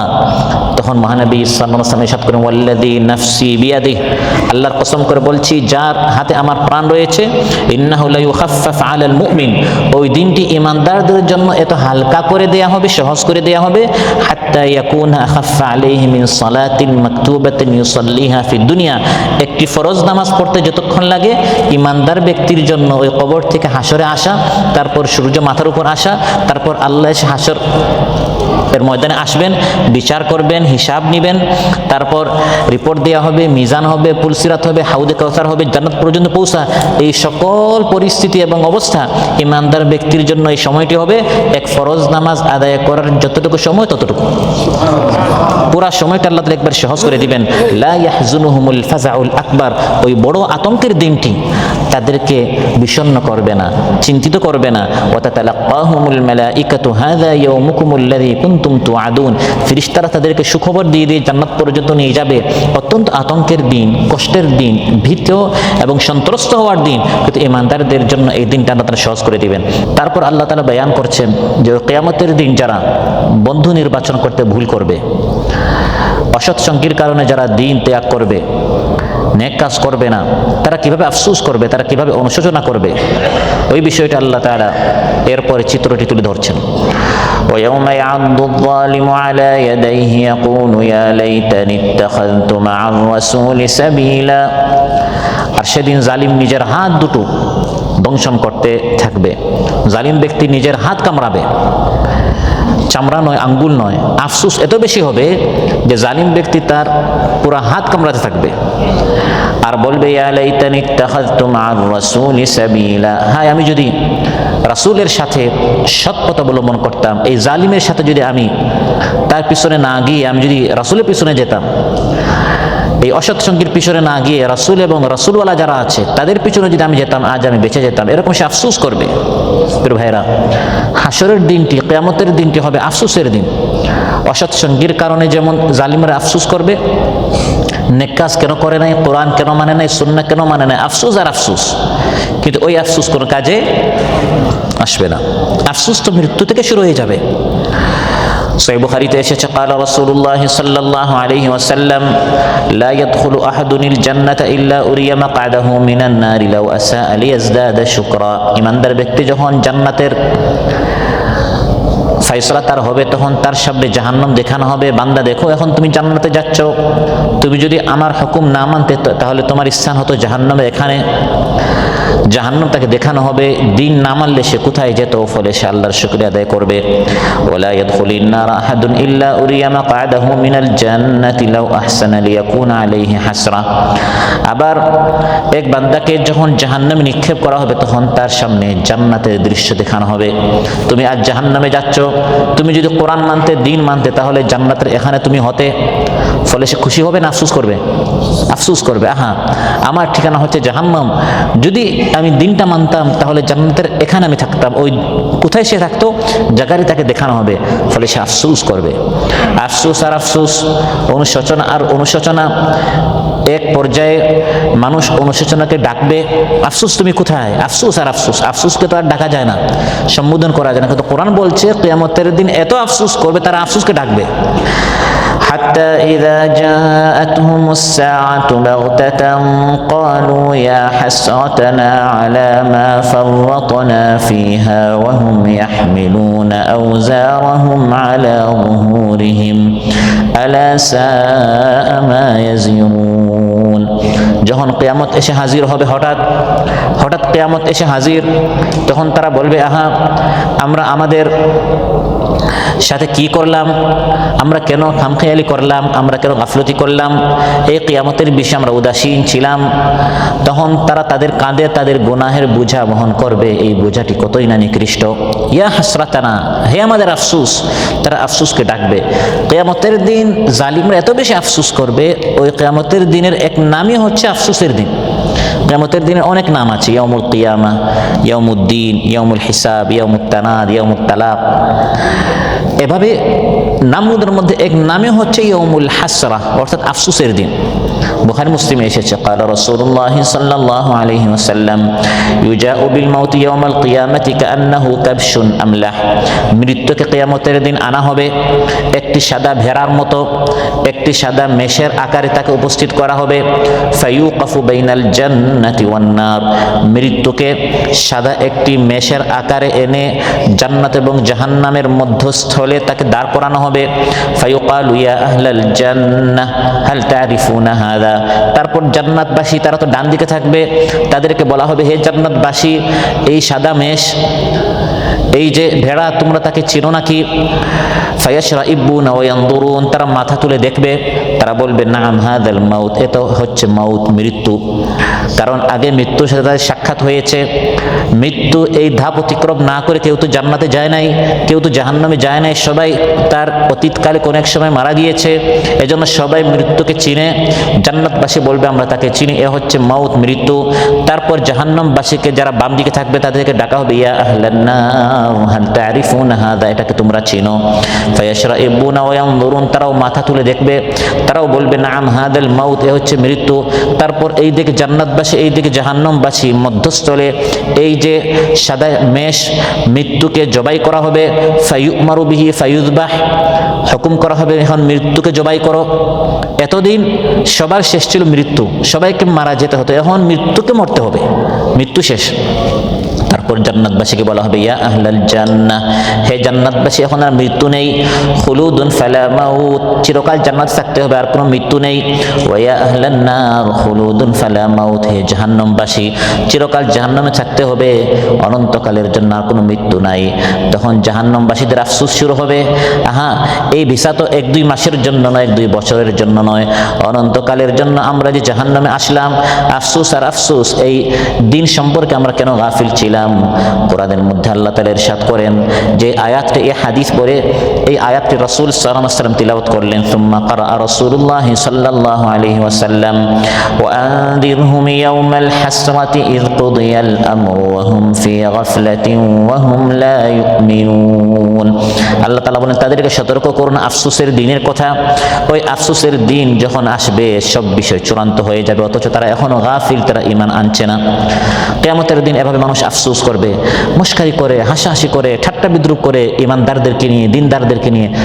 এইসব হাসি মস্কারি কিয়ামতের দিন আফসোসের কারণ হবে। কোরআনের মধ্যে আল্লাহ তাআলা বলেন, জালিমরা কিরকম আফসোস করবে, আনতাকুলা নাফসুন ইয়া হাসরাতা আলা মা ফাররাতু ফি জামবিল্লাহ ওয়া ইন কুনতু লামিনাস সাখিরিন। মানুষ বলবে, হায় আমার আফসোস, আল্লাহর প্রতি আমার যে দায়িত্ব ছিল, কর্তব্য ছিল, আমি কতই না অবহেলা করেছি, ঠিক সময় মতো নামাজ পড়ি নাই, দিন জানি নাই, দিন মানি নাই, লামিনাস সাখিরিন, আমি তো মস্কারি করতাম, আমি তো হাসাহাসি করতাম। আজ শুধু আফসোস আর আফসোস করবে। গান বাজনে কত টাকা পয়সা অপচয় করেছে, অবৈধ প্রেমের জন্য, অবৈধ বিভিন্ন খাতে কত টাকা পয়সা ব্যয় করেছে। আল্লাহ তাআলা কোরআনের মধ্যে বলছেন, দ্বীনের বিরুদ্ধে যত টাকা পয়সা মানুষ অপচয় করবে, ব্যয় করবে, প্রত্যেকটা টাকা কিয়ামতের দিন আফসোসের কারণ হবে। আফসোসের দিন, শুধু আফসোস আর আফসোস। সময় নষ্ট করেছে, আফসোস। মাল নষ্ট করেছে, আফসোস। ফাসায়ুনফিকুনাহা সুম্মা তাকুনু আলাইহিম হাসরাতান সুম্মা ইউগলাবুন। আল্লাহ তাআলা বলেন, আজ তারা অনেক সম্পদ খরচ করছে, এই প্রত্যেকটা টাকা পয়সা পাই পাই করে আল্লাহর সামনে হিসাব দিতে হবে। প্রত্যেকটা টাকা কিয়ামতের দিন তাদের আফসোস এবং অনুশোচনার কারণ হবে। কোরআনের বাণী যে আজ মানুষ শোনে, শোনাটাও আফসোস হবে যদি কোরআনটা না মানে। কোরআন কেন শুনলো না, ওটার জন্য আফসোস করবে। আবার কোরআন শুনে কেন মানলো না, ওটাও আবার আফসোসের কারণ হবে। কোরআনের মধ্যে আল্লাহ তাআলা বলেন, ওয়া ইন্নাহু লাহাসরাতুন আলাল কাফিরিন। অস্বীকারীদের জন্য এই কোরআনটা আফসোসের কারণ হবে। আহা, কত কিছু পড়লাম, কত উপন্যাস পড়লাম, ফেসবুকের কত স্ট্যাটাস পড়লাম, কত কমেন্ট পড়লাম, কোরআন পড়ার সৌভাগ্য আমার হলো না, কোরআন ধরার আমার সৌভাগ্য হলো না। সেই আফসোসের মধ্যে আলোচ্য আয়াতে আল্লাহ তাআলা আফসোসের একটি দৃশ্য, একটি ভিডিও আমাদের সামনে আল্লাহ তাআলা তুলে ধরছেন কোরআনের আয়াতের মাধ্যমে। সুবহানাল্লাহ। কিভাবে জালিম ব্যক্তি আফসোস করবে? ওয়া ইয়াউমা ইয়া'আদুয যালিমু আলা ইয়াদাইহি ইয়াকুলু ইয়া লাইতানি ইত্তাখাযতু মা'আর রাসূলি সাবিলা। আর সেদিন জালিম ব্যক্তি এত বেশি আফসোস করবে, আফসোস করতে করতে সে তার হাত কামড়াবে আর বলবে, আহা, হায় আমার দুর্ভোগ, হায় আমার ধ্বংস, যদি আমি এই রাসূলের পিছনে চলতাম। আজ তো রাসূল নেই, রাসূলের পথ যারা দেখায়, সে দাঈ ইলাল্লাহ, সে কোরআনের এবং সুন্নাহের দিকে যারা আহ্বান করছে, তাদের পিছনে পিছনে যদি আমি চলতাম, তাদেরকে যদি আপন করে নিতাম, তাদেরকে যদি সঙ্গী বানাতাম, সাথী বানাতাম, কতই না ভালো হতো। ইয়া ওয়াইলাতা, হায় আমার দুর্ভাগ্য, হায় আমার ধ্বংস, লাইতানি লাম আত্তাখিয ফুলানান খালিলা, এই নিকৃষ্ট বন্ধুকে যদি আমি সাথী না বানাতাম, এই জালিম আজ আমাকে ধ্বংস করেছে, নেককারদেরকে কেন বন্ধু বানালাম না, এরকম আফসোস করবে জালিম ব্যক্তি। এই আয়াত নাজিল হওয়ার একটি শান নজুল রয়েছে, একটি প্রেক্ষাপট রয়েছে। তাফসীরে জালালাইন, কুরতুবী এবং বাগাবীতে এসেছে, উকবাহ নামক এক কাফির, নিকৃষ্ট কাফির ছিল, ইসলামের চরম শত্রু ছিল। তার একটি অভ্যাস ছিল, মক্কায় যখন সে কোনো সফর থেকে আসতো, তখন সে মেহমানদেরকে দাওয়াত দিত সফরে যাওয়ার সময়। আবার সফর থেকে এসে দাওয়াত দেওয়া, এটা এখনও অনেক আরবদের এই রেওয়াজ, এই অভ্যাসটি রয়েছে, মেহমানদারি করার তাদের এই অভ্যাস। তো এই ব্যক্তি কাফির হলেও তার এই অভ্যাস ছিল, কোনো সফর থেকে আসলে সে বড় একটি ভোজের আয়োজন করত, মেহমানদের আয়োজন করত, এবং মক্কার বড় বড় যারা নেতা রয়েছে, নেতৃস্থানীয়, তাদেরকে সে দাওয়াত দিত।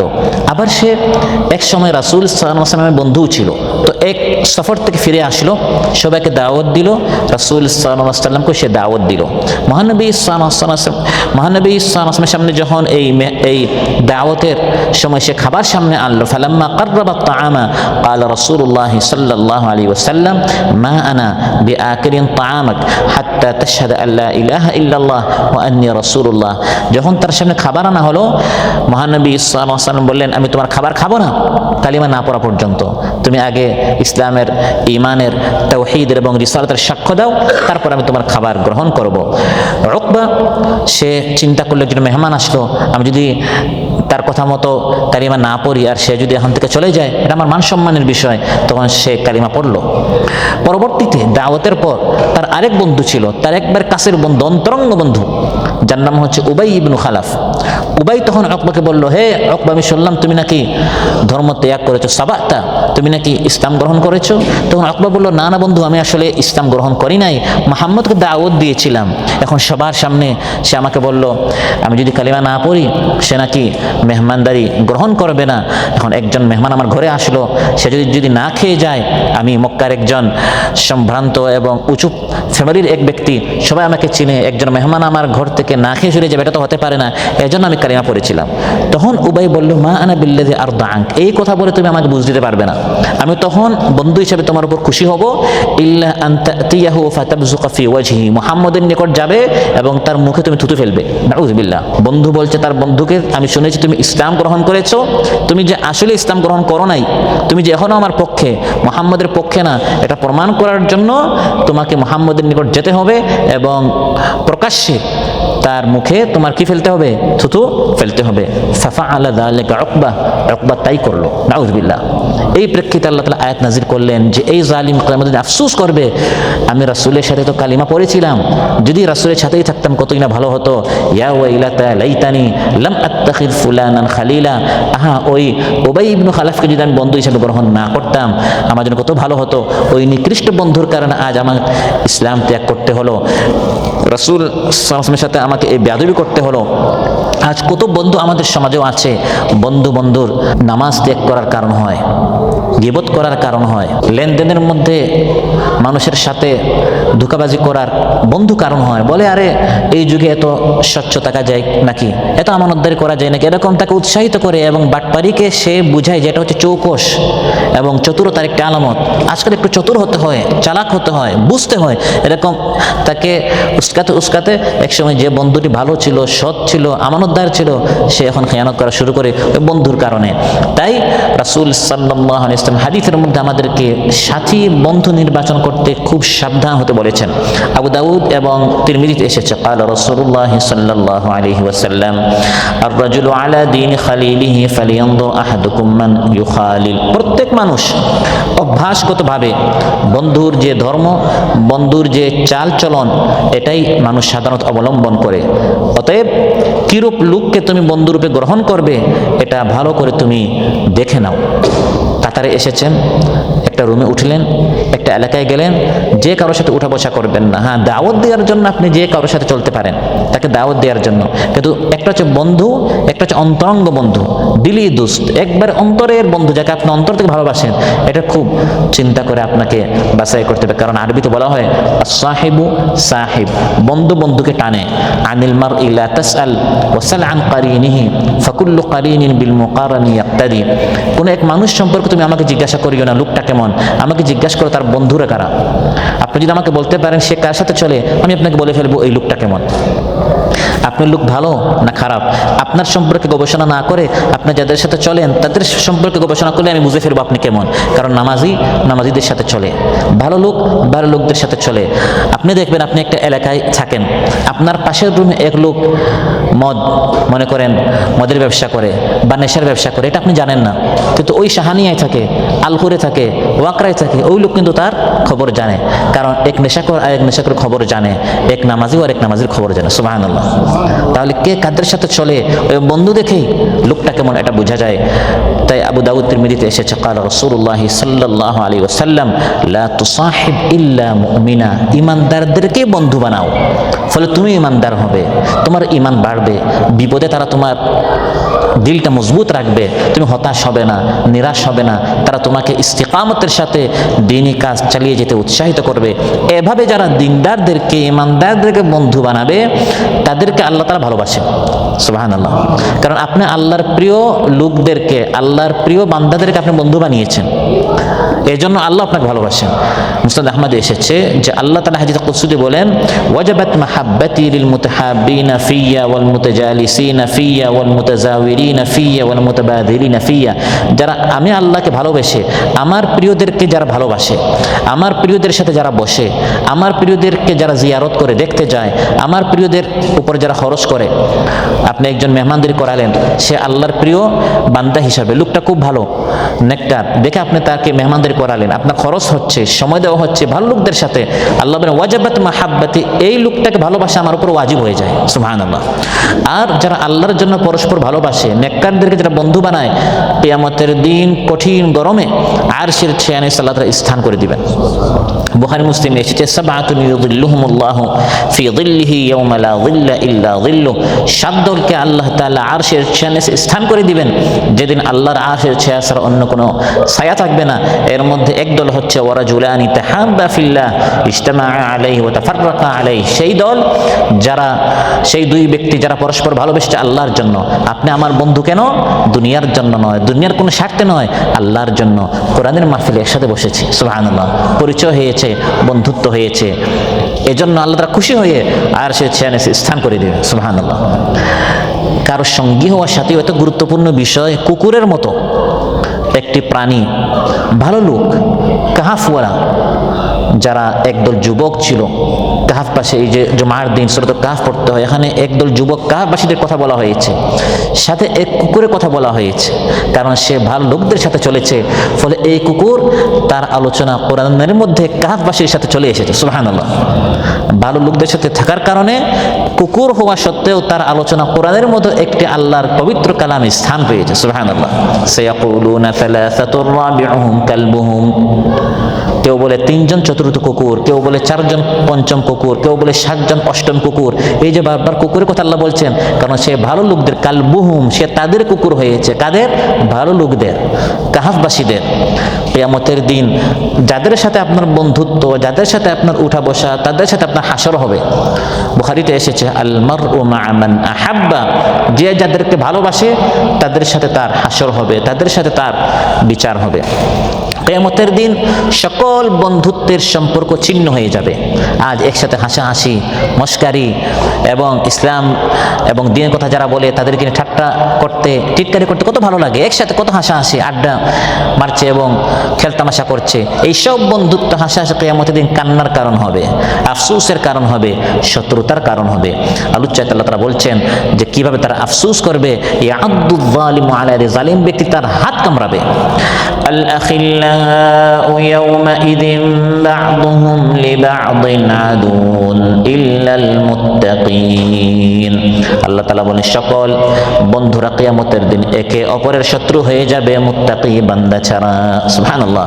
মুত্তাকি বান্দা তার বন্ধুর জন্য সুপারিশ করে তাকে জান্নাতে নিয়ে যাবে, আর অপরাধী বন্ধুকে দেখে তাকে দোষারোপ করবে, আল্লাহর নিকট বলবে হে আল্লাহ, ওর কারণে কিন্তু আমি খারাপ কাজ করছি। সুম্মা ইয়াউমাল কিয়ামাতি ইয়াকফুরু বা'দুকুম বিবা'দিন ওয়া ইয়ালআনু বা'দুকুম বা'দা। কিয়ামতের দিন আল্লাহ বলেন এই কাফির মুশরিকরা, তোমরা কিয়ামতের দিন পরস্পর অভিশাপ করবে, পরস্পর তোমরা একজন আরেকজনকে অস্বীকার করবে। অতএব কাউকে আপন করে নেওয়া যাবে না, যদি সে ইসলামের শত্রু হয়, সে আমার সন্তান হোক না কেন, সে আমার বাবা হোক না কেন। আমাদের নিকট প্রথম হচ্ছে আমাদের আদর্শ। আপন করে নিব, সে আমার প্রিয় বন্ধু, সে আমার প্রিয় সাথী। সাথী তো পরের কথা, বাবা সন্তানের ক্ষেত্রে বলা হয়েছে। নূহ আলাইহিস সালাম তিনি যখন দেখলেন তার সন্তান পানিতে ডুবে যাওয়ার উপক্রম, মহাবন্যা হয়েছে, নূহ আলাইহিস সালাম ডেকে ডেকে তার সন্তানকে বললেন, ইয়া বুনাইয়া রকাম মা'না ওয়া লা তাকুম মা'আল কাফিরিন, বাবা আমাদের সাথে নৌকায় উঠো, প্লাবনে পানিতে ডুবে তুমি মারা যাও না। সন্তান বলল, এই যে পাহাড় আছে, পাহাড়ের চূড়ায় উঠে আমি বেঁচে যাব। হঠাৎ একটি তরঙ্গ এসে বাবা এবং সন্তানকে আলাদা করে দিল, সন্তানকে পানিতে নিমজ্জিত করে ডুবিয়ে ধ্বংস করে দিল। নূহ আলাইহিস সালাম বললেন, হে আল্লাহ, আপনি ওয়াদা করেছিলেন আমার আহালকে আপনি বাঁচাবেন, আমার সন্তান তো আমার আহাল। আল্লাহ বলে দিলেন, ইয়া নূহ ইন্নাহু লাইসা মিন আহলিক, এই সন্তান তোমার আহাল নয়, তাকে তুমি তোমার দিলের মধ্যে স্থান দিও না, কারণ সে ইসলাম মানে নাই, সে তোমার দাওয়াত কবুল করে নাই। তাহলে সন্তানকে যেখানে আহাল বানানো হয় নাই, আপন বানাতে নিষেধ করা হয়েছে, যদি সে ইসলামের আদর্শ গ্রহণ না করে, সেখানে অন্য এক বন্ধুকে আপনি কিভাবে আপন করে নেন? অনুরূপভাবে বাবা মায়ের ক্ষেত্রেও তাফসীরে তাবারী এবং সহিহ মুসলিমে এসেছে, সাদ বিন আবি ওয়াক্কাস রাদিয়াল্লাহু আনহু তিনি তার মায়ের খুব বেশি বাধ্য ছিলেন, খুব বেশি আনুগত্যশীল ছিলেন। মা শুনল যে সন্তান ইসলাম গ্রহণ করেছে, মা কসম করলো, আমি কোনো খাবার খাবো না হে সাদ তুমি ইসলাম ত্যাগ না করা পর্যন্ত, হাত্তা ইয়াকফুরা বিদীনিহি ওয়া লা তাকুল ওয়া লা তাশরাব, খাবারও খাবো না, পানিও পান করবো না, তুমি কুফরি না করা পর্যন্ত। আর সে বলল, হে সাদ তুমি না বলো জাআমতা আন্নাল্লাহ ওয়াসাকা বিওয়ালিদাইক, তুমি সুন্দর সুন্দর কোরআনের আয়াত তিলাওয়াত করো আর বলো যে কোরআনের মধ্যে আল্লাহ বলেছেন বাবা মায়ের খেদমত করতে হবে, বাবা মায়ের কথা শুনতে হবে, আমি তোমার মা, আমি তোমাকে হুকুম করছি আমার কথা শোনো, ইসলাম ত্যাগ করো। এভাবে 3 দিন হয়ে গেল, মাকাসাত সালাসান হাত্তা উশিয়া আলাইহা মিনাল জাহদি, মা একসময় অজ্ঞান হয়ে গেল। ছেলে সাদ তো তিনি এখন অস্থির হয়ে যাচ্ছেন, কি করবেন? একদিকে ইসলাম গ্রহণ করেছেন, অন্যদিকে মা তার সামনে বাধা দিচ্ছে যে হয় ইসলাম ত্যাগ করো, অন্যথায় আমি এরকম খাবার না খেয়ে মারা যাব। এমন সময় যখন বেহুশ হয়ে গেল, তার আরেক ছিল উমারা, তাকে পানি পান করালো, ফলে মার হুঁশ ফিরে এসেছে। হুঁশ ফিরে আসার পর তাদউ আলা সাদিন, সে সাদের উপর বদদুয়া করা শুরু করলো, তুমি ধ্বংস হও, তুমি মারা যাও। তখন সাদের অস্থিরতা আরো বেড়ে গেল, আমি মার অবাধ্যতা কিভাবে করব। এমন সময় আল্লাহ তাআলা আয়াত নাযিল করলেন, ওয়াসাইনাল ইনসানা বিওয়ালিদাইহি হুসনা, মা বাবার সাথে সৎ আচরণ করতে হবে, কিন্তু ওয়াইন জাহাদাকা লিতুশরিকা বিমা লাইসা লাকা বিহি ইলমুন ফালা তুতি'হুমা, মা বাবা যদি তোমাকে আমার সাথে শিরিক করতে বলে তখন তাদের কথা মানা যাবে না। অতএব মা বাবা হোক, সন্তান হোক, চাচা হোক, মামা হোক, বন্ধু হোক, সাথী হোক, সঙ্গী হোক, যেই হোক না কেন, সবার চেয়ে আমার আপন হচ্ছে আমার আল্লাহ, আমার রব। বন্ধুর কথা শুনে, সাথীর কথা শুনে, আপনজনের কথা শুনে আল্লাহর হুকুম কখনো লঙ্ঘন করা যাবে না। ইয়া আইয়ুহাল্লাযীনা আমানু লা তাত্তাখিযু আবাআকুম ওয়া ইখওয়ানাকুম আউলিয়া ইন ইসতাহাব্বুল কুফরা আলাল ঈমান ওয়া মান ইয়াতাওয়াল্লাহুম মিনকুম ফাউলাইকা হুমুয যালিমুন। আবার কেউ নেতা নির্বাচন করতে ভুল করে, এটাও আফসোসের কারণ হবে। নেতা তার কর্মীদেরকে পথভ্রষ্ট করে, এরকম অনেক মানুষ আছে না? কর্মীটা কোরআনের কর্মী ছিল, দ্বীনের কর্মী ছিল, নামাজি ছিল, ভালো লোক ছিল, কিন্তু ওই পথভ্রষ্ট দলে যাওয়ার কারণে ওই নেতা হুকুম শুনে শুনে মেনে মেনে আর সে পথভ্রষ্ট হয়ে গেল। কত মানুষকে হত্যা করলো, কত মানুষের দোকান থেকে চাঁদাবাজি করলো, চুরি করলো, ডাকাতি করলো, হুমকি দিল, হত্যা করলো, জ্বালিয়ে দিল, আগুন জ্বালালো। সে করতো না, এটা সে মেনেছে নেতার কথা। এগুলো সবটাই আমাদের তার আফসোসের কারণ হবে। এই নেতাকে সে সঙ্গী বানিয়েছে, এই নেতার লোক সে হয়েছে, নেতাকে সে আপন করে নিয়েছে।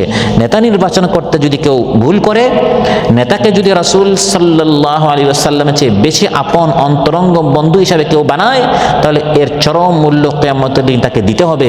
এর জন্য আফসোস করতে হবে, আফসোসের দিন। কিভাবে আফসোস করতে হবে? এই ভিডিওটাও, এই চিত্রটাও কোরআনের মধ্যে আল্লাহ তাআলা এভাবে আমাদেরকে দেখিয়েছেন। ইত্তাবাউ আল্লাযীনা তুবিউ মিনাল্লাযীনা ইত্তাবাউ ورأوا العذاب وتقطعت بهم الأسباب وقال الذين اتبعوا لو أن لنا كرة فنتبرأ منهم كما تبرأوا منا كذلك يريهم الله أعمالهم حسرات عليهم وما هم بخارجين من النار। আল্লাহ বলেন কিয়ামতের দিন নেতারা কর্মীদের কাছ থেকে সম্পর্ক ছিন্ন করে ফেলবে। আমরা কিন্তু তোমাদেরকে বলি নাই। তারা যখন শাস্তি দেখবে, নেতারা বলবে আমরা তোমাদেরকে এই সকল হারাম কাজ করতে বলি নাই, তখন সম্পর্ক ছিন্ন হয়ে যাবে। তখন কর্মীরা বলবে হ্যাঁ, আমরা যদি তাদের কাছ থেকে সম্পর্ক ছিন্ন করতে পারতাম। একজন আর একজনকে দোষারোপ করবে। শাস্তি দেখে এত আপন ছিল দুনিয়াতে, এত হাসাহাসি, এত একসাথে বৈঠক, এত একসাথে খাবার দাবার, কিয়ামতের দিন একজন আরেকজনের উপর সব দোষ ফেলবে। আল্লাহ বলেন হাসারাতিন আলাইহিম, দুনিয়ার প্রত্যেকটা আমল, মস্কারি, হাসাহাসি, ঠাট্টা বিদ্রুপ কিয়ামতের দিন আফসোসের কারণ হবে। এই নেতা কোনো কাজে আসবে না। উপর করে মুখটা নিচে করে যখন জাহান্নামে নিক্ষেপ করা হবে, কর্মীরা তখন আফসোস করে করে কি বলবে? শব্দগুলো কোরআনের মধ্যে আল্লাহ বলে দিয়েছেন। বন্ধু, সাথী, সঙ্গী, নেতা নির্বাচন করতে ভুল করা যাবে না। ইয়াউমা তুকাল্লাবু উজুহুহুম ফিন-নারি ইয়াকুলুনা ইয়া লাইতানা আতা'না আল্লাহ ওয়া আতা'না আর-রাসূলা। যখন জাহান্নামের আগুনে মুখ উপর করে নিচু করে তাদেরকে জাহান্নামে নিক্ষেপ করা হবে, তখন জাহান্নামীরা বলবে আহা, যদি আমরা আল্লাহর কথা মানতাম, রাসূলের কথা মানতাম, এবং এই ব্যক্তি, এই নেতা নেত্রীর কথা যদি আমরা না মানতাম। ওয়াকালু রাব্বানা ইন্না আতা'না সাদাতানা ওয়া কুবারানা ফাআদাল্লুনা আস-সাবিলা। হে আল্লাহ, আমরা এই সকল নেতা নেত্রীদের দেখাই বলবে, হে আল্লাহ, এই সকল নেতা নেত্রীদের কথা শুনেছিলাম, মেনেছিলাম, এর জন্য আমরা জাহান্নামে এসেছি, তাদেরকে দ্বিগুণ শাস্তি দাও। এই সকল কথাবার্তা বলে তখন তো বাঁচা যাবে না, তখন আফসোস করে লাভ নাই। আফসোস করবে লাকাদ আদাল্লানি আনি যিকরি বা'দা ইয জাআনি, আমার নিকট জিকির এসেছিল, কোরআন এসেছিল, কোরআনের আলোচনা আমার সামনে করা হয়েছিল, কিন্তু এই নিকৃষ্ট ব্যক্তি আমাকে এখান থেকে দূরে নিয়ে গিয়েছে। দুনিয়াতে কত মহব্বত, কত ভালোবাসা, কত ফ্রেন্ড, কিন্তু কিয়ামতের দিন এই বন্ধুত্ব, এই মহাব্বত, ভালোবাসা, ঘৃণার কোন পর্যায়ে বসতে একজন আরেকজনকে এরকম দোষারোপ করবে এবং এই সকল নিকৃষ্ট শব্দ তারা বলবে। এমনকি বলবে, হে আল্লাহ, বন্ধুটাকে আমার সামনে নিয়ে আসো, আমি তাকে আমার পায়ের নিচে রাখতে চাই। নাউযুবিল্লাহ। যে বন্ধুত্ব কোরআনের জন্য হয় না, সুন্নাহ দ্বীনের জন্য, কিয়ামতের দিন এটা শত্রুতার কোন পর্যায়ে পৌঁছে যায়, আফসোসের কোন পর্যায়ে পৌঁছে যায়। وقال الذين كفروا ربنا أرنا الذين أضلانا من الجن والإنس نجعلهما تحت أقدامنا ليكونا من الأسفلين। মানুষ বলবে, যেসব জিন এবং মানুষ আমাদেরকে পথভ্রষ্ট করেছিল, হে আল্লাহ, তাদেরকে আমাদের সামনে নিয়ে আসো, তাদেরকে দেখাও, আমরা তাদেরকে পদতলিত করব, পায়ের নিচে আমরা তাদেরকে রাখবো, যাতে তারা লাঞ্ছিত হয়। এই সকল নেতারা, এই সকল বন্ধুরা আমাদেরকে খারাপ কাজ করতে বলেছে। অতএব কখনো কোনো বন্ধুর প্রতারণায় যেন আমরা কোনো খারাপ কাজ না করি, সে কিন্তু আমাদের কোনো কাজে আসবে না, এটা আফসোসের কারণ হবে। বরং আল্লাহ বলেন, আপনি একটা বৈঠকে আছেন, খারাপ বৈঠকে, গীবতের বৈঠকে, আড্ডাখানায় আছেন, সবাই হাসাহাসি করেছে, তখন নিজেও দুই একটা শব্দ বলতে ভালো লাগে, আল্লাহ বলেন, এখান থেকে কেটে পড়ো, চলে যাও, বৈঠকটা আফসোসের কারণ হবে। ওয়াকাদ নাযালা আলাইকুম ফিল কিতাব, কোরআনের মধ্যে, কিতাবের মধ্যে আমি এই বিধান নাজিল করছি, সেটা কি? আন ইযা সামি'তুম আয়াতিল্লাহি ইউকফারু বিহা ওয়া ইউস্তাহজাউ বিহা, যখন শুনবে আল্লাহর আয়াতকে নিয়ে মস্কারি করা হচ্ছে, ফালা তাকউদু মা'হুম, এখানে আর বসা যাবে না, এখান থেকে উঠে চলে যাও। না হয় যে গালি দিচ্ছে আর যে গালি শুনছে দুইজন অপরাধী, আপনি তার সঙ্গী হয়েছেন, সে উৎসাহিত হচ্ছে, আপনি কেটে পড়বেন, তখন সে চুপ হবে। এজন্য অসৎ সঙ্গীদেরকে কখনো সঙ্গী বানানো যাবে না, ভালো লোকদেরকে সঙ্গী বানাতে হবে। অনেক সময় ভালো লোকদেরকে সঙ্গী বানাতে মন চায় না, আল্লাহ বলেন, সবর করো, এখানে বসো, মনটাকে আটকায় রাখো। واصبر نفسك مع الذين يدعون ربهم بالغداة والعشي يريدون وجهه, যারা সকাল সন্ধ্যা আল্লাহকে ডাকে তাদের সাথে তোমার মনটাকে আটকায় রাখো। তার মানে মনটা চায় এখান থেকে চলে যেতে, এদের সাথে বসলে তো টাকা পয়সা পাওয়া যায় না, না, আল্লাহ বলে এখানে মনটাকে বসায় রাখো। তাদের সাথে বসলেও লাভ আছে। লাভটা কি? বুখারী মুসলিমে এসেছে, এরকম যখন দিনী বৈঠক হয় তখন ফেরেশতা এসে নামের তালিকা আল্লাহর কাছে নিয়ে যান। হে আল্লাহ, এই সকল লোকরা বসেছে, তখন আল্লাহ ফেরেশতাদেরকে সাক্ষী রেখে বলেন, কাদ গাফারতু লাহুম, তোমরা সাক্ষী থাকো, আমি সবাইকে মাফ করে দিয়েছি। তখন এক ফেরেশতা বলে, হে আল্লাহ, ওই যে এক লোক আছে, রাব্বি ফিহিম ফুলানুন আবদুন খাত্তা ইন্নামা মাররা ফাজরাসা ফিহিম, সে কিন্তু তাদের লোক না, সে এখানে আসছিল আরেক কাজে, দেখলো এখানে সবাই বসা, সে তাদের সাথে বসেছে। আল্লাহ বলেন, ওয়ালাহু গাফারতু, তাকে মাফ করে দিলাম, কারণ হুমুল কওম লা ইয়াশকা বিহিম জালিসুম, এরা এমন এক সৌভাগ্যবান যে তাদের সাথে যখন কেউ বসেও এক মুহূর্তের জন্য সে তাদেরকে সাথী বানিয়েছে, তাদের সঙ্গে বসেছে, ওই তাদের কারণে তার গুনাহ মাফ করে দিলাম। তারা ভালো লোকদেরকে সঙ্গী বানালে, সাথী বানালে, তাদের সাথে বসলে, আপনি গেছেন আরেক কাজে, সেখানে বসেছেন, এই এক মুহূর্ত বসাটা আপনার গুনাহ মাফ হয়ে যাওয়ার কারণ হয়ে গেল। এই হচ্ছে ভালো সঙ্গী। আর খারাপ সঙ্গী আমাদের শুধু আফসোস আর আফসোস করবে, লাকাদ আদাল্লানি আনি যিকরি বা'দা ইয জাআনি ওয়া কানা আশ-শাইতানু লিল ইনসানি খাযুলা। আল্লাহ বলেন, কিয়ামতের দিন শয়তান মানুষের সাথে চরম প্রতারণা করবে, বিশ্বাসঘাতকতা করবে। শয়তান বলবে না, আসো আসো, আমি তোমাকে বাঁচাবো। দুনিয়াতে সকল খারাপ কাজ উস্কে দিয়েছিল কে? শয়তান। কিয়া হাসিয়াতি হ্যায় মুঝে হযরতে इंसान पर फेल बद खुद करे लानत करे शैतान पर, মানুষের প্রতি হাসি আছে, প্রত্যেকটা খারাপ কাজ নিচে করে, নিজে করে সব দোষ দে শয়তানের উপর, শয়তান উস্কায় দে। কিয়ামতের দিন শয়তান কোনো কাজে আসবে না, সে বলবে, আমি তো তোমাদেরকে বলি নাই, আমি শুধু তোমাদেরকে আহ্বান করেছি। ইন্নাল্লাহা ওয়া'আদাকুম ওয়া'দাল হাক্কি ওয়া ওয়া'আদতুকুম ফাআখলাফতুকুম, আমি ওয়াদা করেছি খারাপ কাজ করো শান্তি পাবে, আমি তো ওয়াদা খেলাফি করেছি, আমার কোনো শান্তি নেই, আমার কথা কেন মানলে? আল্লাহ ওয়াদা করেছেন, আল্লাহ কথা মানো শান্তি পাবে, তোমরা আমার কথা মেনে চলো, কথা মানো নাই, আমি তো তোমাদেরকে বেঁধে আনি নাই। ওয়া মা কানা লি আলাইকুম মিন সুলতান ইল্লা আন দাউতুকুম ফাস্তাজাবতুম লি, শুধু আমি দাওয়াত দিয়েছি, আহ্বান করেছি, অ্যাডভার্টাইজ করেছি। হ্যাঁ, আমার অ্যাডভার্টাইজটা খুব আকর্ষণীয় ছিল, মানলে কেন, শুনলে কেন? এভাবে শয়তান আরো উল্টো মানুষের সম্পর্ক বাদ দিয়ে দিবে, মানুষের সাথে কোনো সম্পর্ক রাখবে না। তাহলে এদেরকে আমরা বন্ধু বানাবো না, শয়তানদেরকে বন্ধু বানাবো, আল্লাহকে বন্ধু বানাবো, রাসূলকে বন্ধু বানাবো, আল্লাহ এবং রাসূল ওয়ালাদেরকে। সুবহানাল্লাহ। ইন্নামা ওয়ালিয়ুকুমুল্লাহু ওয়া রাসূলুহু ওয়াল্লাযীনা আমানুল্লাযীনা ইউকিমুনাস সালাতা ওয়া ইউতুনাজ যাকাতা ওয়া হুম রাকিউন। আল্লাহ বলে, তোমাদের বন্ধু হচ্ছে আল্লাহ, রাসূল এবং ঈমানদারেরা, যারা ইউকিমুনাস সালাত, সালাত কায়েম করে, যাকাত প্রদান করে, আল্লাহ এবং তার রাসূলের উপর ঈমান আনে, রাকাত সবসময় রুকু করে, এদেরকে বন্ধু বানাও, তখন তোমার আমলের ত্রুটি হলেও তাদের সাথে থাকতে থাকতে তোমার আমলটা ভালো হয়ে যাবে। সুবহানাল্লাহ। রাসূল সাল্লাল্লাহু আলাইহি ওয়াসাল্লাম আল্লাহর নিকট পানাহ চাইতেন। তাবরানীতে এসেছে, আল্লাহুম্মা ইন্নী আউযু বিকা মিন সাহিবিস সু, খারাপ বন্ধু থেকে হে আল্লাহ আমি আপনার নিকট পানাহ চাচ্ছি। যারা রাসূল সাল্লাল্লাহু আলাইহি ওয়াসাল্লামের সুন্নতকে ত্যাগ করবে, এটি হচ্ছে তাদের শাস্তি। তারা আফসোস করবে যে আমরা কেন রাসূল সাল্লাল্লাহু আলাইহি ওয়াসাল্লামের পথ ধরলাম না, আমরা কেন সুন্নত এর তরিকা অনুযায়ী জীবন যাপন করলাম না। আবার যারা কোরআন ত্যাগ করবে তাদের কি করুণ পরিণতি হবে, এই বিষয়ে আল্লাহ তাআলা পরের আয়াতে বলছেন, ওয়াকালা রাসূল, রাসূল সাল্লাল্লাহু আলাইহি ওয়াসাল্লাম কিয়ামতের দিন দাঁড়াবেন হাশরের ময়দানে, অসংখ্য গণিত মানুষ, সেখানে তিনি দাঁড়াবেন, আল্লাহর নিকট অভিযোগ করবেন, আল্লাহর নিকট বিচার চাইবেন, আল্লাহর নিকট কেস করবেন এক শ্রেণীর মানুষের বিরুদ্ধে। وقال الرسول يا رب إن قومي اتخذوا هذا القرآن مهجورا, রাসূল সাল্লাল্লাহু আলাইহি ওয়াসাল্লাম বলবেন, হে আল্লাহ আমার এই কওম, এই এক শ্রেণীর মানুষ, ইত্তাখাযু হাযাল কুরআন মাহজুরা, তারা কোরআনকে অবহেলা করেছে, অবহেলার বস্তু বানিয়েছে, তারা কোরআনকে পরিত্যাগ করেছে। রাসূল সাল্লাল্লাহু আলাইহি ওয়াসাল্লাম সাধারণত কখনোই তিনি বদদুয়া করতেন না, তিনি সবসময় দোয়াই করতেন। তিনি কারো বিরুদ্ধে কখনো অভিযোগ করেন না, কেস করেন না, বিচার চান না, তিনি সবসময় দোয়া করেন। তিনি হচ্ছেন দয়ার নবী, রহমতের নবী। তার কতটুকু তিনি কষ্ট পেলে এক শ্রেণীর মানুষের বিরুদ্ধে তিনি আল্লাহর নিকট বিচার চাইতে পারেন, কতটুকু তিনি ব্যথিত হলে, কতটুকু তিনি কষ্ট পেলে এই এক শ্রেণীর মানুষের বিরুদ্ধে তিনি আল্লাহর নিকট মামলা দায়ের করতে পারেন। যে নবী হচ্ছেন রাহমাতুল আলামিন, তার গোটা জিন্দেগি সিরাত জীবনী ছিল শুধু রহমত আর রহমত।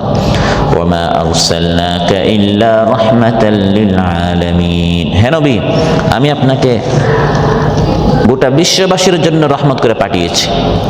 কারো কোনো কষ্ট হোক এটি তিনি বরদাস্ত করতেন না, কারো বিরুদ্ধে বিচার চাওয়া তো দূরের কথা, অভিযোগ করা তো দূরের কথা, তার উম্মতের কেউ কোনো কষ্টে পতিত হয়েছে এটা দেখে তিনি বরদাস্ত করতেন না।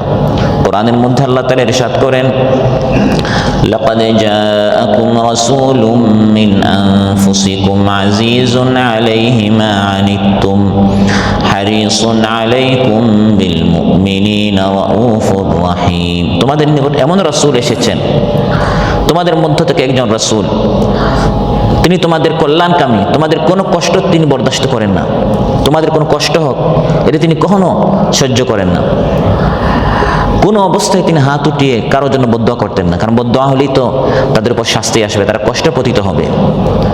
ইবনে মাসউদ রাদিয়াল্লাহু আনহু বলেন যে একবার কওম রাসূল সাল্লাল্লাহু আলাইহি ওয়াসাল্লামকে কষ্ট দিতে দিতে রক্তে রঞ্জিত করলো, দারাবাহু কওমুহু ফাআদমাউ, তিনি হাত উঠিয়ে বদদুয়া করেননি, রক্তে ময়দান তার রক্তে গোসল করেছে, রঞ্জিত হয়েছে, লাল হয়ে গেছে। হাত উত্তোলন করে তিনি বললেন, আল্লাহুম্মা গফির লিকওমি ফাইন্নাহুম লা ইয়ালামুন, হে আল্লাহ আমার কওমকে মাফ করে দেন, তারা না জেনে না বুঝে নবীর সাথে এমন আচরণ করেছে। সুবহানাল্লাহ। তাহলে রাসূল সাল্লাল্লাহু আলাইহি ওয়াসাল্লাম কতটুকু রহমতের দয়ার নবী হলে তিনি এই আচরণ করেন। তিনি কারোর জন্য বদদুয়া করেন না, মেরে তারা তাকে রক্তে রক্তাক্ত করেছে কিন্তু তিনি বদদুয়া করেনি, দোয়াই করেছেন। তাইফের ময়দানে তাইফের দুষ্ট নিষ্ঠুর সন্তানেরা যখন তাকে তাইফ থেকে বের করে দিল, তাদের গুন্ডা বাহিনীকে যখন আল্লাহর রাসূল সাল্লাল্লাহু আলাইহি ওয়াসাল্লামের বিরুদ্ধে লেলিয়ে দিল, পাথর মারো তাকে, পাথরের পর পাথর বৃষ্টির মতো তার উপর বর্ষিত হলো, রক্তে তাইফের ময়দান রঞ্জিত হলো। রাসূল সাল্লাল্লাহু আলাইহি ওয়াসাল্লাম একবার তিনি জ্ঞান হারিয়ে ফেলছেন, পাথরের আঘাতে আঘাতে তিনি যখন রক্তে রঞ্জিত হচ্ছেন, বারবার তিনি তার জ্ঞান হারিয়ে ফেলছেন, অজ্ঞান হয়ে যাচ্ছেন, বেহুশ হয়ে যাচ্ছেন, আবার একটু শক্তি নিয়ে আবার দাঁড়াচ্ছেন, আবার পড়ে যাচ্ছেন, আবার দাঁড়াচ্ছেন, আবার পড়ে যাচ্ছেন। এরকম কোন রকম যখন একটু সামনে অগ্রসর হলেন, হযরত জিবরিল আলাইহিস সালাম আসলেন, সাথে ছিলেন পাহাড়ের ফেরেশতা। তাইফ হচ্ছে দুই পাহাড়ের মাঝখানে, সব দিকে পাহাড় আর পাহাড়। পাহাড়ের ফেরেশতা আসলেন হযরত জিবরিলের সাথে, এসে বললেন, হে রাসূলুল্লাহ, ইয়া রাসূলুল্লাহ, আমি আল্লাহর পক্ষ থেকে আপনার নিকট এসেছি, আমি হচ্ছে পাহাড়ের ফেরেশতা, আপনি যদি আমাকে ইশারা করেন, নির্দেশ করেন, আপনার কওম তাইফবাসী আপনার সাথে কেমন আচরণ করেছে আল্লাহ তাআলা দেখেছেন, আমাকে পাঠিয়েছেন প্রতিশোধ নেয়ার জন্য আপনার পক্ষ হয়ে, আপনি শুধু আমাকে নির্দেশ করেন এই পাহাড়গুলোকে আমি তাইফবাসীর উপর পিষে দিব। এমনভাবে আমি তাদের উপর ধসিয়ে দিব, পিষে তাদেরকে একবারে নাস্তানাবুদ করে দিব, ধ্বংস করে শেষ করে দিব। রাসূলুল্লাহ সাল্লাল্লাহু আলাইহি সাল্লাম জবাব বললেন, বাল আরজু আন ইখরিজাল্লাহু মিন আসলাবিহিম মান ইয়াবুদুল্লাহ ওয়াহদাহু লা শারীকা লাহ। পিষাপিষি করতে, মারতে, শেষ করে দিতে আল্লাহ তাআলা আমাকে এই পৃথিবীতে পাঠাননি, দাওয়াত দিতে পাঠিয়েছেন, দোয়া করতে পাঠিয়েছেন। এই কওম তো না বুঝে আমার সাথে এই আচরণ করেছে, পিষে যদি তাদেরকে শেষ করে ফেলা হয় তাহলে আমার দাওয়াত কারা গ্রহণ করবে? আমি সবর করছি, সহ্য করে নিচ্ছি। জানি না, হতে পারে তাদের বংশধরদের মধ্যে এমন কেউ এই পৃথিবীতে আসতে পারে যাদের মাধ্যমে আল্লাহ তাআলা এই দ্বীনকে জিন্দা করে দিবেন। সবর করেছেন, তিনি বদদুয়া করেননি। রক্তে রঞ্জিত হওয়ার পর, অজ্ঞান হওয়ার পরেও তিনি তাইফবাসীর জন্য বদদুয়া করেননি। সেই রাসূল হাশরের ময়দানে দাঁড়াবেন, যার জবান থেকে কখনো বদদুয়া বের হয় না, অভিযোগ বের হয় না, সেই রাসূল সাল্লাল্লাহু আলাইহি ওয়াসাল্লাম হাশরের ময়দানে দাঁড়াবেন এক শ্রেণীর মানুষের বিরুদ্ধে আল্লাহর নিকট বিচার চাইতে। وقال الرسول يا رب إن قومي اتخذوا هذا القرآن مهجورا। রাসূল দাঁড়াবেন এবং বলবেন, হে আমার রব, আমার এই কওম এই কোরআনকে পরিত্যাজ্য মনে করেছে, তারা এই কোরআনকে অবহেলার বস্তু বানিয়েছে। হাজরুল কোরআন, কোরআনকে ত্যাগ করার অর্থ কি? বিভিন্নভাবে কোরআনকে মানুষ ত্যাগ করছে। আজ আমাদেরকে সেই শ্রেণী সম্পর্কে জানতে হবে যাদের বিরুদ্ধে আল্লাহ রাসূল সাল্লাল্লাহু আলাইহি ওয়াসাল্লাম আল্লাহর নিকট বিচার চাইবেন। তারা হচ্ছে যারা কোরআনকে ত্যাগ করেছে। তাদেরকে এজন্য চিনতে হবে যাতে করে তাদের মধ্যে আমরা যেন শামিল হয়ে না যাই। আমরা দোয়া করছি, আশা করি যে কিয়ামতের দিন রাসূল সাল্লাল্লাহু আলাইহি ওয়াসাল্লামের শাফাআত যেন আমাদের নসিব হয়। রাসূল সাল্লাল্লাহু আলাইহি ওয়াসাল্লামের হাত মুবারক থেকে যেন আমরা হাউদে কাউসার থেকে পানি পাই।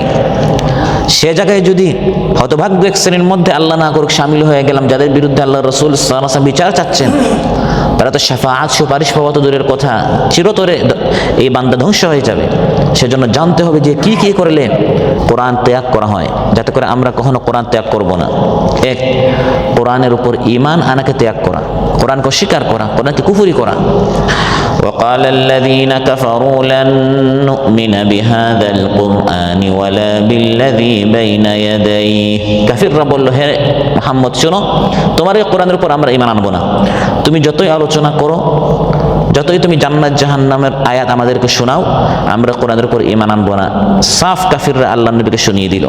এটি হচ্ছে কোরআনকে ত্যাগ করা এর সবচেয়ে বড় একটি ধরন, যে কোরআনের আয়াতের উপর ঈমান না আনা। কোরআন নাজিল হওয়ার উদ্দেশ্য হচ্ছে আপনার উপর ঈমান আনবেন, তারপর আরো কিছু কাজ আছে। প্রথম হচ্ছে ঈমান আনবেন, বিশ্বাস করবেন যে কোরআনের মধ্যে যত নির্দেশ, যত নিষেধ, এগুলো আমার রবের পক্ষ থেকে আমাকে পালন করতে হবে। আর যত সংবাদ আছে লা রাইবা ফি, কোনো সন্দেহ সংশয় নেই, কোনো শুবা নেই যে পুরাটাই সত্য, ঈমান আনতে হবে। কোরআন ত্যাগ করার আরেকটি ধরন হচ্ছে কোরআন এর আলোচনা হলে, কোরআনের তিলাওয়াত হলে খুশি না হওয়া, বরং মনটা সংকুচিত হয়ে যাওয়া।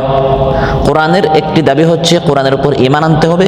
কোরআনের আরেক দাবি হচ্ছে কোরআন পেয়ে নিজেকে ধন্য মনে করতে হবে, খুশি হতে হবে, আনন্দিত হতে হবে যে আল্লাহ তাআলা আমাদেরকে কোরআন দিয়েছেন। আমরা সেই সৌভাগ্য জাতি। এখন যদি আপনি নিজেকে হীনমন্যতায় ভুগেন যে আমরা তো বিপদে পড়লাম এই কোরআন পেয়ে, যেখানে যে শুধু কোরআনের আলোচনা, শুধু কোরআনের আইন, শুধু কোরআনের বিধান চালু করো, কোরআন আমাদের উপর চাপিয়ে দেওয়া হচ্ছে, কোরআনের আলোচনা হচ্ছে, এগুলো শুনে যদি আপনার মুখ কালো হয়ে যায়, মনটা ছোট হয়ে যায়, দিলটা সংকুচিত হয়ে যায়, এটা হচ্ছে কোরআন ত্যাগ করার অন্যতম একটি ধরন।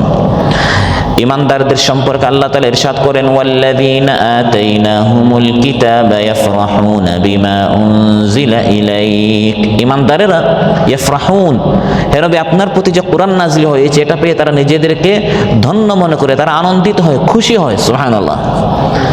আমাদেরকে আল্লাহ তাআলা বলছেন, শোনো তোমাদেরকে কেমন কালাম দিয়েছি। ইয়া আইয়ুহান নাসু ক্বাদ জাআতকুম মাউইযাতুম মির রাব্বিকুম ওয়া শিফাউল লিমা ফিস সুদুর ওয়া হুদাও ওয়া রাহমাতুল লিল মুমিনিন। হে মানব মণ্ডলী, তোমাদের রবের পক্ষ থেকে তোমাদের নিকট মাউইযা, ওয়াজ এসেছে, উপদেশ এসেছে, এবং দিলের যত রোগ এর শিফা এই কোরআনের মধ্যে রয়েছে।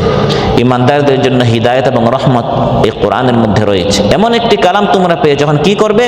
হে নবী আপনি বলুন আল্লাহর এই দয়া করুণা পেয়ে, কুল বিফাদলিল্লাহি ওয়া বিরহমাতি, আল্লাহর এই ফদল, আল্লাহর এই রহমত করুণা পেয়েছো, ফাবিযালিকা ফালিয়াফরাহু, এই কোরআন পেয়ে তোমরা খুশি হও।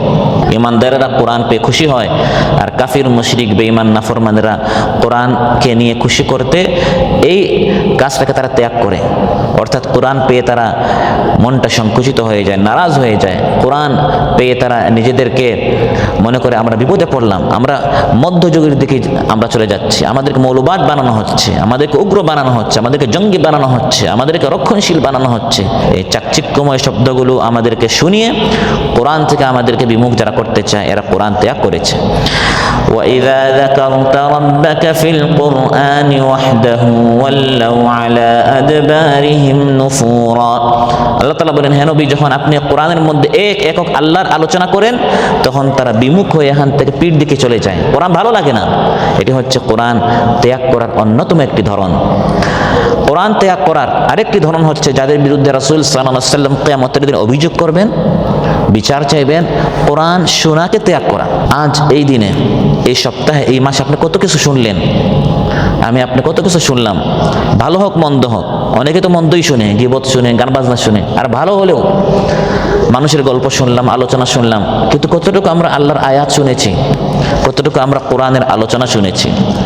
কোরআনের মধ্যে আল্লাহ তাআলা ইরশাদ করেন, হাযা বাসাইরু মির রাব্বিকুম ওয়া হুদাও ওয়া রাহমাতুল লিকাওমিন ইউমিনুন। এই কোরআন হচ্ছে তোমাদের রবের পক্ষ থেকে হিদায়াত, রহমত, চোখ খুলে দেওয়ার মতো এই কোরআনের মধ্যে হিদায়াত রয়েছে। অতএব কি করতে হবে?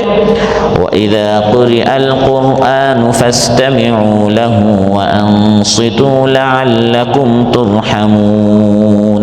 এই হিদায়াতে ভরপুর একটি কালাম যখন তোমাদের সামনে তিলাওয়াত করা হয় তখন মনোযোগ দিয়ে শুনবে। এটা খেলতামাশার বিষয় নয়, এটা আল্লাহর কালাম। মন দিয়ে শুনতে হবে, মনোযোগ দিয়ে শুনতে হবে এবং খামোশ থাকতে হবে, তাহলেই তোমাদের উপর আল্লাহর রহমত নাজিল হবে। তাহলে ইমানদারের কোরআন মনোযোগ দিয়ে শুনে। আর যাদের বিরুদ্ধে রাসূল সাল্লাল্লাহু আলাইহি ওয়াসাল্লাম অভিযোগ করবেন তারা হচ্ছে সেই শ্রেণী যারা মনোযোগ দিয়ে শুনে না, হাসাহাসি করে, মস্কারি করে কোরআন শুনতেই চায় না। ঘন্টার পর ঘন্টা গান শুনে, গল্পের আড্ডাখানায় বসে থাকতে মন চায়, কিন্তু কোরআনের আলোচনা হলেই উঠে চলে যায়, ভালো লাগে না, ভিডিও সামনে আসলে এটা স্কিপ করে ফেলে। وقال الذين كفروا لا تسمعوا لهذا القرآن والغوا فيه لعلكم تغلبون। রাসূল সাল্লাল্লাহু আলাইহি ওয়াসাল্লাম যখন মক্কাতুল মুকাররমায় কোরআনের আলোচনা করতেন তখন কাফিররা বলতো, লা তাসমাউ লিহাযাল কোরআন, এই কোরআন শুনিও না, ওয়ালগাউ ফিহি, বিশৃঙ্খলা করো, যাতে করে তোমরা জয়ী হতে পারো, তোমাদের আদর্শ জয়ী হতে পারে, মুহাম্মদ যেন বিজয় না হতে পারে, এজন্য কোরআন শোনা যাবে না, নিজেও শুনিও না, অন্য কাউকে শুনতে দিও না। তাহলে কোরআন নিজে না শোনা, অন্যকে শুনতে না দেয়, এটি হচ্ছে কাফির মুশরিক নাফরমানদের মিশন, তাদের একটি ভিশন, তাদের একটি লক্ষ্য। আর ইমানদারেরা মন দিয়ে কোরআন শুনে কোথায় কোরআনের আয়াত তিলাওয়াত করা হচ্ছে, কোথায় কোরআনের আলোচনা হচ্ছে, খুঁজে খুঁজে সেখানে ইমানদার ব্যক্তি যায়। সুবহানাল্লাহ। আরেকটি হচ্ছে কোরআনের তিলাওয়াতকে ত্যাগ করা, যাদের বিরুদ্ধে রাসূল সাল্লাল্লাহু আলাইহি ওয়াসাল্লাম কিয়ামতের দিন কেস করবেন। কত মুসলমান এমন আছে গত রমজানের পর আর কোরআন ধরেও নাই, তিলাওয়াত করে নাই। সর্বশেষ তিলাওয়াত করেছিল ঈদের আগের দিনে, রোজার ঈদের আগের দিনে যে তিলাওয়াতটা বন্ধ করেছে, আর কোরআন ধরেও নাই, কোরআন দেখেও নাই। এমনও অনেক মুসলমান আছে তাজউইদ মুখস্থ, ইজহারের অক্ষর কয়টি, ইখফার অক্ষর কয়টি, ইদগামের অক্ষর কয়টি, ইকলাবের অক্ষর কয়টি, মদ মাখরাজ সিফাত সব মুখস্থ, তিলাওয়াত করতে পারে না। সে কোরআনের হাফিজ নয়, তাজউইদের হাফিজ হয়েছে। কেন? কারণ কোরআন তিলাওয়াত করে না, গ্রামারগুলো মুখস্থ, কিন্তু এগুলো প্র্যাকটিক্যাল বাস্তবায়ন করতে পারে না, কারণ অভ্যাস নেই, চর্চা নেই। রমজানের পর আর কোরআন ধরেও নেই, তিলাওয়াত করে নাই। জিজ্ঞাসা করবেন ইজহারের অক্ষর কয়টি, বলে দিবে, কিন্তু ইজহারকে যখন বাস্তবায়ন করতে যাবে তখন পারে না, কারণ তিলাওয়াত নেই। আল্লাহ তাআলা অসুস্থদের সম্পর্কে বলেছেন, যারা অসুস্থ, যারা মুসাফির এবং যারা মুজাহিদ, তারা পর্যন্ত তিলাওয়াত করে, তাদেরকে আল্লাহ ছাড় দেন নাই। যারা সুস্থ, নিজের ঘরে যারা অবস্থান করছে তাদের ক্ষেত্রে তো কোনো ছাড় নেই। আল্লাহ বলছেন সফরের অবস্থায় তিলাওয়াত করো, অসুস্থ অবস্থায় তিলাওয়াত করো। কোরআনের মধ্যে আল্লাহ বলছেন ফাকরাউ মা তায়াসসারা মিনাল কুরআন, কোরআন থেকে তিলাওয়াত করো। আলিমা আন সায়াকুনু মিনকুম মারদা, আল্লাহ তাআলা জানেন তোমাদের মধ্যে অনেক অসুস্থ আছে।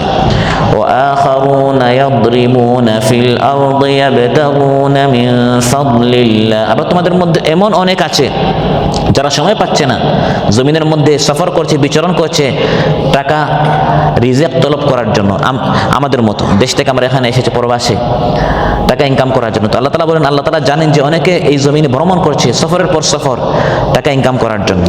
ওয়া আখারুনা ইউকাতিলুনা ফি সাবিলিল্লাহ, আবার অনেকে আল্লাহর পথে লড়াই করছে, জিহাদ করছে। যতই ব্যস্ততা হোক, আল্লাহ বলেন ফাকরাউ মা তায়াসসারা মিন, তিলাওয়াত ত্যাগ করা যাবে না। যত ব্যস্ত হও না কেন, একান্ত ব্যস্ত হয়েছে ফজরের পর, কাজে বের হওয়ার আগে 10 মিনিট হোক 5 মিনিট হোক তিলাওয়াত করবে।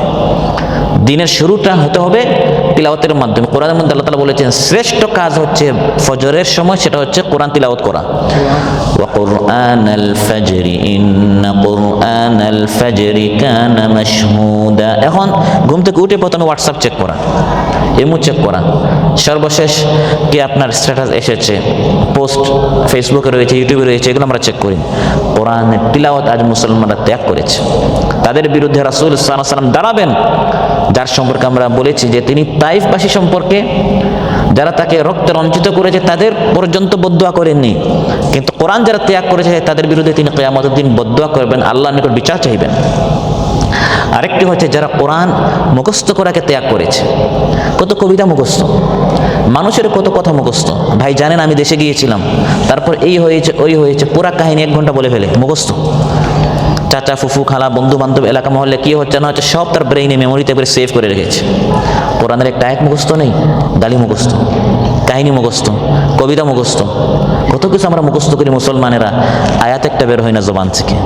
তাদের বিরুদ্ধে রাসূল সাল্লাল্লাহু আলাইহি ওয়াসাল্লাম কিয়ামতের দিন বিচার চাইবেন। আবার অনেক মুসলমান আছে শৈশবকালে মক্তবে গিয়েছিল, মুখস্থ করেছে, এখন আর এগুলো রিভিশন না দেওয়ার কারণে ভুলে গেছে। আধা পারা মুখস্থ, 1 পারা মুখস্থ, 1.5 পারা 2 পারা 10 পারা অনেক মুখস্থ করেছিল, ভুলে গিয়েছে। রাসূল সাল্লাল্লাহু আলাইহি ওয়াসাল্লামের ইরশাদ করেন সহিহ বুখারীতে এসেছে, ইন্নামা মাসালু সাহিবিল কুরআন কামাসালি সাহিবিল ইবিলিল মুআল্লাকা ইন আহাদা আলাইহা আমসাকাহা ওয়া ইন আতলাকাহা যাহাবাত। কোরআন খুব অভিমানী, কোরআনকে দাম দিবেন না, কোরআন আপনার পিছনে পিছনে ঘুরবে না, কোরআন আপনাকে ছেড়ে চলে যাবে। সেই উষ্ঠির মতো যাকে রশি দিয়ে বাঁধা হয়নি, সে এখানে থাকবে না, সে এখান থেকে চলে যায়। উষ্টিকে বেঁধে রাখতে হয়, যদি আপনি খুঁটিতে রশি দিয়ে বেঁধে না রাখেন, এসে খুঁজে তাকে আর পাবেন না। কোরআনকে প্রতিদিন তিলাওয়াত করতে হবে, বিশেষ করে যে অংশ আপনার মুখস্থ।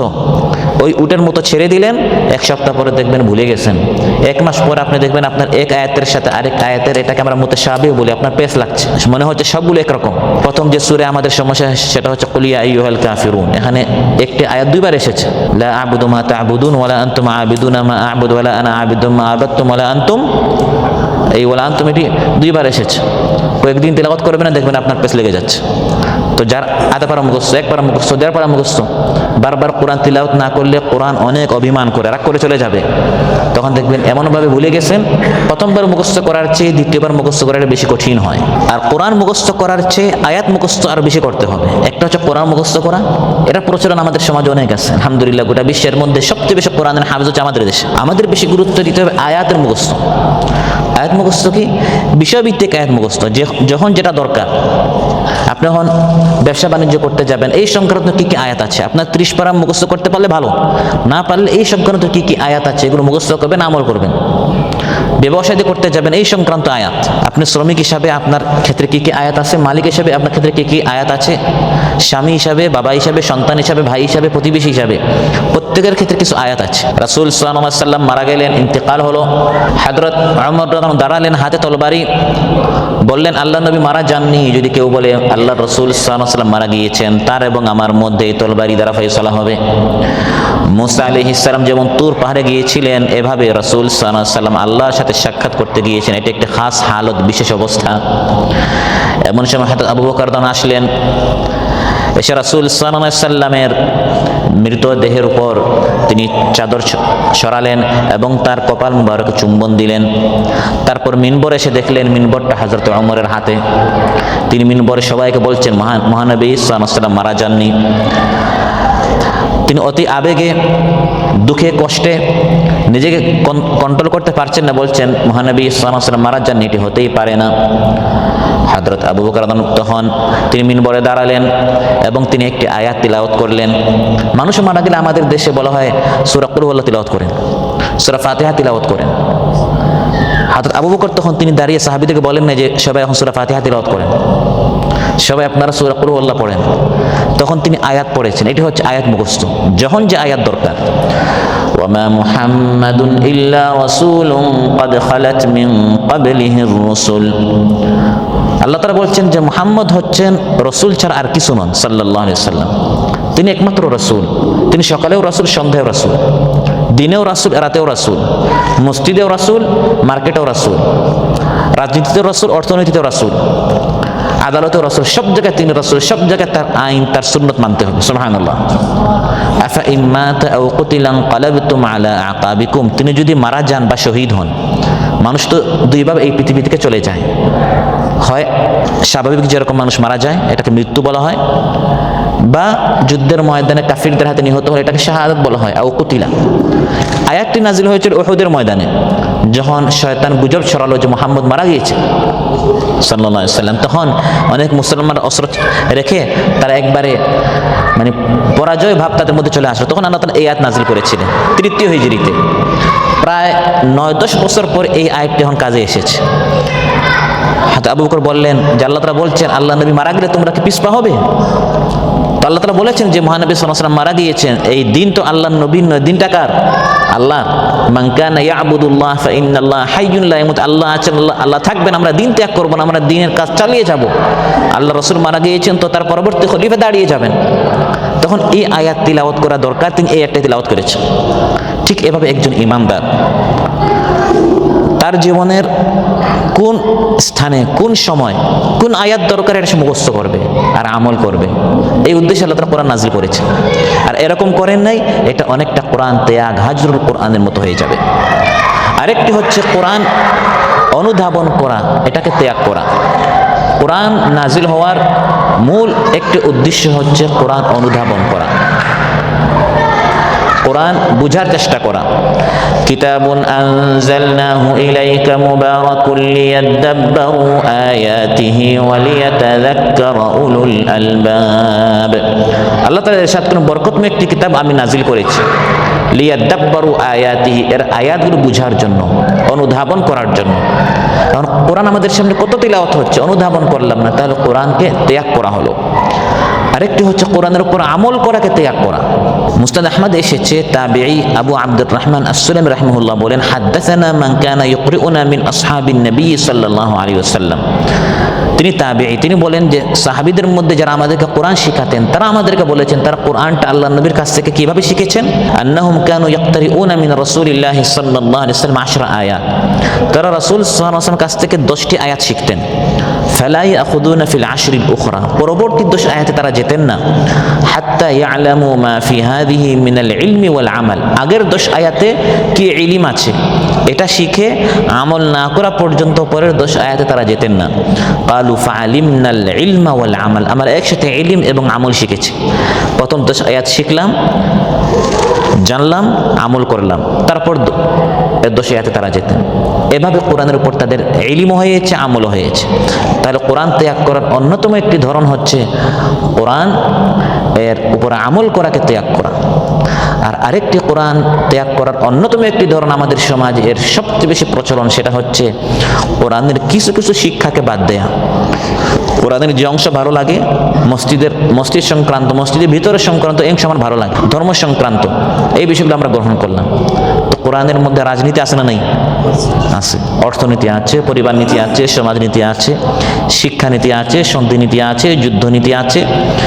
এই নীতিগুলো আমি বাদ দিয়ে দিলাম, তাই কোরআনকে আমি ত্যাগ করেছি। একটি অংশ গ্রহণ করলাম, আরেক অংশ আমি পরিত্যাগ করলাম।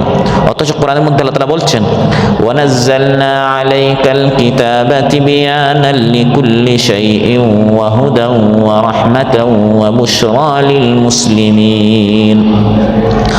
অনুরূপভাবে শিক্ষা ব্যবস্থায় কোরআন ত্যাগ করা, এগুলো আজ অধিকাংশ শিক্ষা ব্যবস্থায় আপনি দেখবেন কোরআনকে বা ধর্মীয় শিক্ষাকে অপশনাল সাবজেক্ট রাখা হয়েছে, ঐচ্ছিক সাবজেক্ট। এটা কোরআনকে গুরুত্ব দেওয়া হয়েছে না কোরআনকে গুরুত্বহীন করা হয়েছে? কোনটা? গুরুত্বহীন ঐচ্ছিক সাবজেক্ট কে পড়ে, যেগুলো বাধ্যতামূলক এগুলো আজকালকে ছাত্ররা আপনার পড়তে চায় না। সেখানে ঐচ্ছিক সাবজেক্ট, অপশনাল সাবজেক্ট কেউই পড়বে না।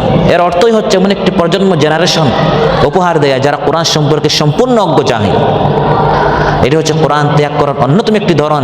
যারা এই সকল সিদ্ধান্ত নেয় তাদের বিরুদ্ধে কিয়ামতের দিন মহানবী সাল্লাল্লাহু আলাইহি ওয়াসাল্লাম বিচার চাইবেন। আরেকটা হচ্ছে নিজের পরিবারে পারিবারিক বৈঠক করতে হয়, তালিম করতে হয়। আপনি পারিবারিক বৈঠক করলেন, বাচ্চাদেরকে আপনার ছেলেমেয়েদেরকে সব শিখালেন, কিন্তু আপনার সেই সাবজেক্টগুলোতে পাঠ্যসূচিতে কোরআন নেই, তাহলে আপনি বাবা হিসাবে, স্বামী হিসাবে আপনিও কোরআনকে ত্যাগ করেছেন। রাসূল সাল্লাল্লাহু আলাইহি ওয়াসাল্লাম ইরশাদ করেন, খায়রুকুম মান তাআল্লামাল কুরআন ওয়া আল্লামা, সেই শ্রেষ্ঠ যে কোরআন শিখা অপরকে শিখায়। তালাবুল ইলমি ফারিদাতুন আলা কুল্লি মুসলিম, ইলম শিখা প্রত্যেক মুসলমানের উপর ফরজ। তাহলে আপনার সন্তানদেরকে যখন শিখাবেন প্রথম কোরআন শিখাতে হবে। এভাবে যদি আপনি না করেন, কোরআনের এই বিষয়গুলো যারা ত্যাগ করবে, কিয়ামতের দিন একদিকে রাসূল সাল্লাল্লাহু আলাইহি ওয়াসাল্লাম তাদের বিরুদ্ধে কেস করবেন, অন্যদিকে কোরআনও তাদের বিরুদ্ধে দাঁড়াবে। আয়াতের মধ্যে আল্লাহ তাআলা বলেন যে রাসূল সাল্লাল্লাহু আলাইহি ওয়াসাল্লাম আল্লাহর নিকট অভিযোগ করবেন, ওয়াকালার রাসূলু ইয়া রাব্বি ইন্না কওমি ইত্তাখাযু হাযাল কুরআনা মাহজুরা। আল্লাহর রাসূল বিচার চাইবেন, আবার কোরআনও বিচার চাইবে। ওয়াল কুরআনু হুজ্জাতুল লাকা আও আলাইক, রাসূল সাল্লাল্লাহু আলাইহি ওয়াসাল্লাম ইরশাদ করেন যে কোরআন তোমার পক্ষে বা তোমার বিপক্ষে সাক্ষী দিবে। কোরআনকে গুরুত্ব দেন নাই, পড়েন নাই, মুখস্থ করেন নাই, বুঝেন নাই, আমল করেন নাই, অনুধাবন করেন নাই, নিজের পরিবার, সন্তান এবং সমাজ এই কোরআন প্রতিষ্ঠা করার জন্য মেহনত করেন নাই, কোরআন কিয়ামতের দিন এই বান্দার বিরুদ্ধে আল্লাহর নিকট বিচার চাইবে। যেমন আল্লাহর নবী দাঁড়াবেন, কোরআন দাঁড়াবে। এখন একদিকে আল্লাহর নবীও দাঁড়িয়েছেন, কোরআন দাঁড়িয়েছে, এই ব্যক্তির অবস্থা কি হবে, এই বান্দার অবস্থা কি হবে? প্রিয় ভাইরা, সূরাতুল ফুরকানের 21 নম্বর আয়াত থেকে 30 নম্বর আয়াত পর্যন্ত পরকালের বেশ কয়েকটা চিত্র নিয়ে আমরা আলোচনা করেছি। কিভাবে ঈমানদারেরা সেখানে সৌভাগ্যবান হবে, বদকারেরা কীরকম কঠিন অবস্থার এবং পরিস্থিতির মুখোমুখি হবে, সর্বশেষ রাসূল সাল্লাল্লাহু আলাইহি ওয়াসাল্লামের অভিযোগ বিচারের মুখোমুখি তারা হবে। এই সকল পরিস্থিতি থেকে যেটা আমরা শিখলাম যে আখিরাতের প্রস্তুতি প্রত্যেক ঈমানদারকে গ্রহণ করতে হবে। পরকালে কীরকম বাঁচা যায় প্রত্যেকে মেহনত করতে হবে, অন্যথায় পরকালে এই কঠিন মুহূর্তে বান্দাকে আফসোস করতে হবে, অনুশোচনা করতে হবে। আল্লাহ সুবহানাহু ওয়া তাআলা আমাদের সবাইকে বলার যে শোনার যে বেশি আমল করার তৌফিক দান করুন। যার যে পেরেশানি আছে আল্লাহ তাআলা পেরেশানি মুক্ত করুন। আমাদের সবাইকে আখিরাতের পরিপূর্ণ প্রস্তুতি নেওয়ার আল্লাহ তাআলা আমাদের সবাইকে তৌফিক দান করুন। সুবহানাকাল্লাহুম্মা বিহামদিকা আশহাদু আল্লা ইলাহা ইল্লা আনতা আস্তাগফিরুকা ওয়া আতুবু ইলাইক। আসসালামু আলাইকুম ওয়া রাহমাতুল্লাহি ওয়া বারাকাতুহু।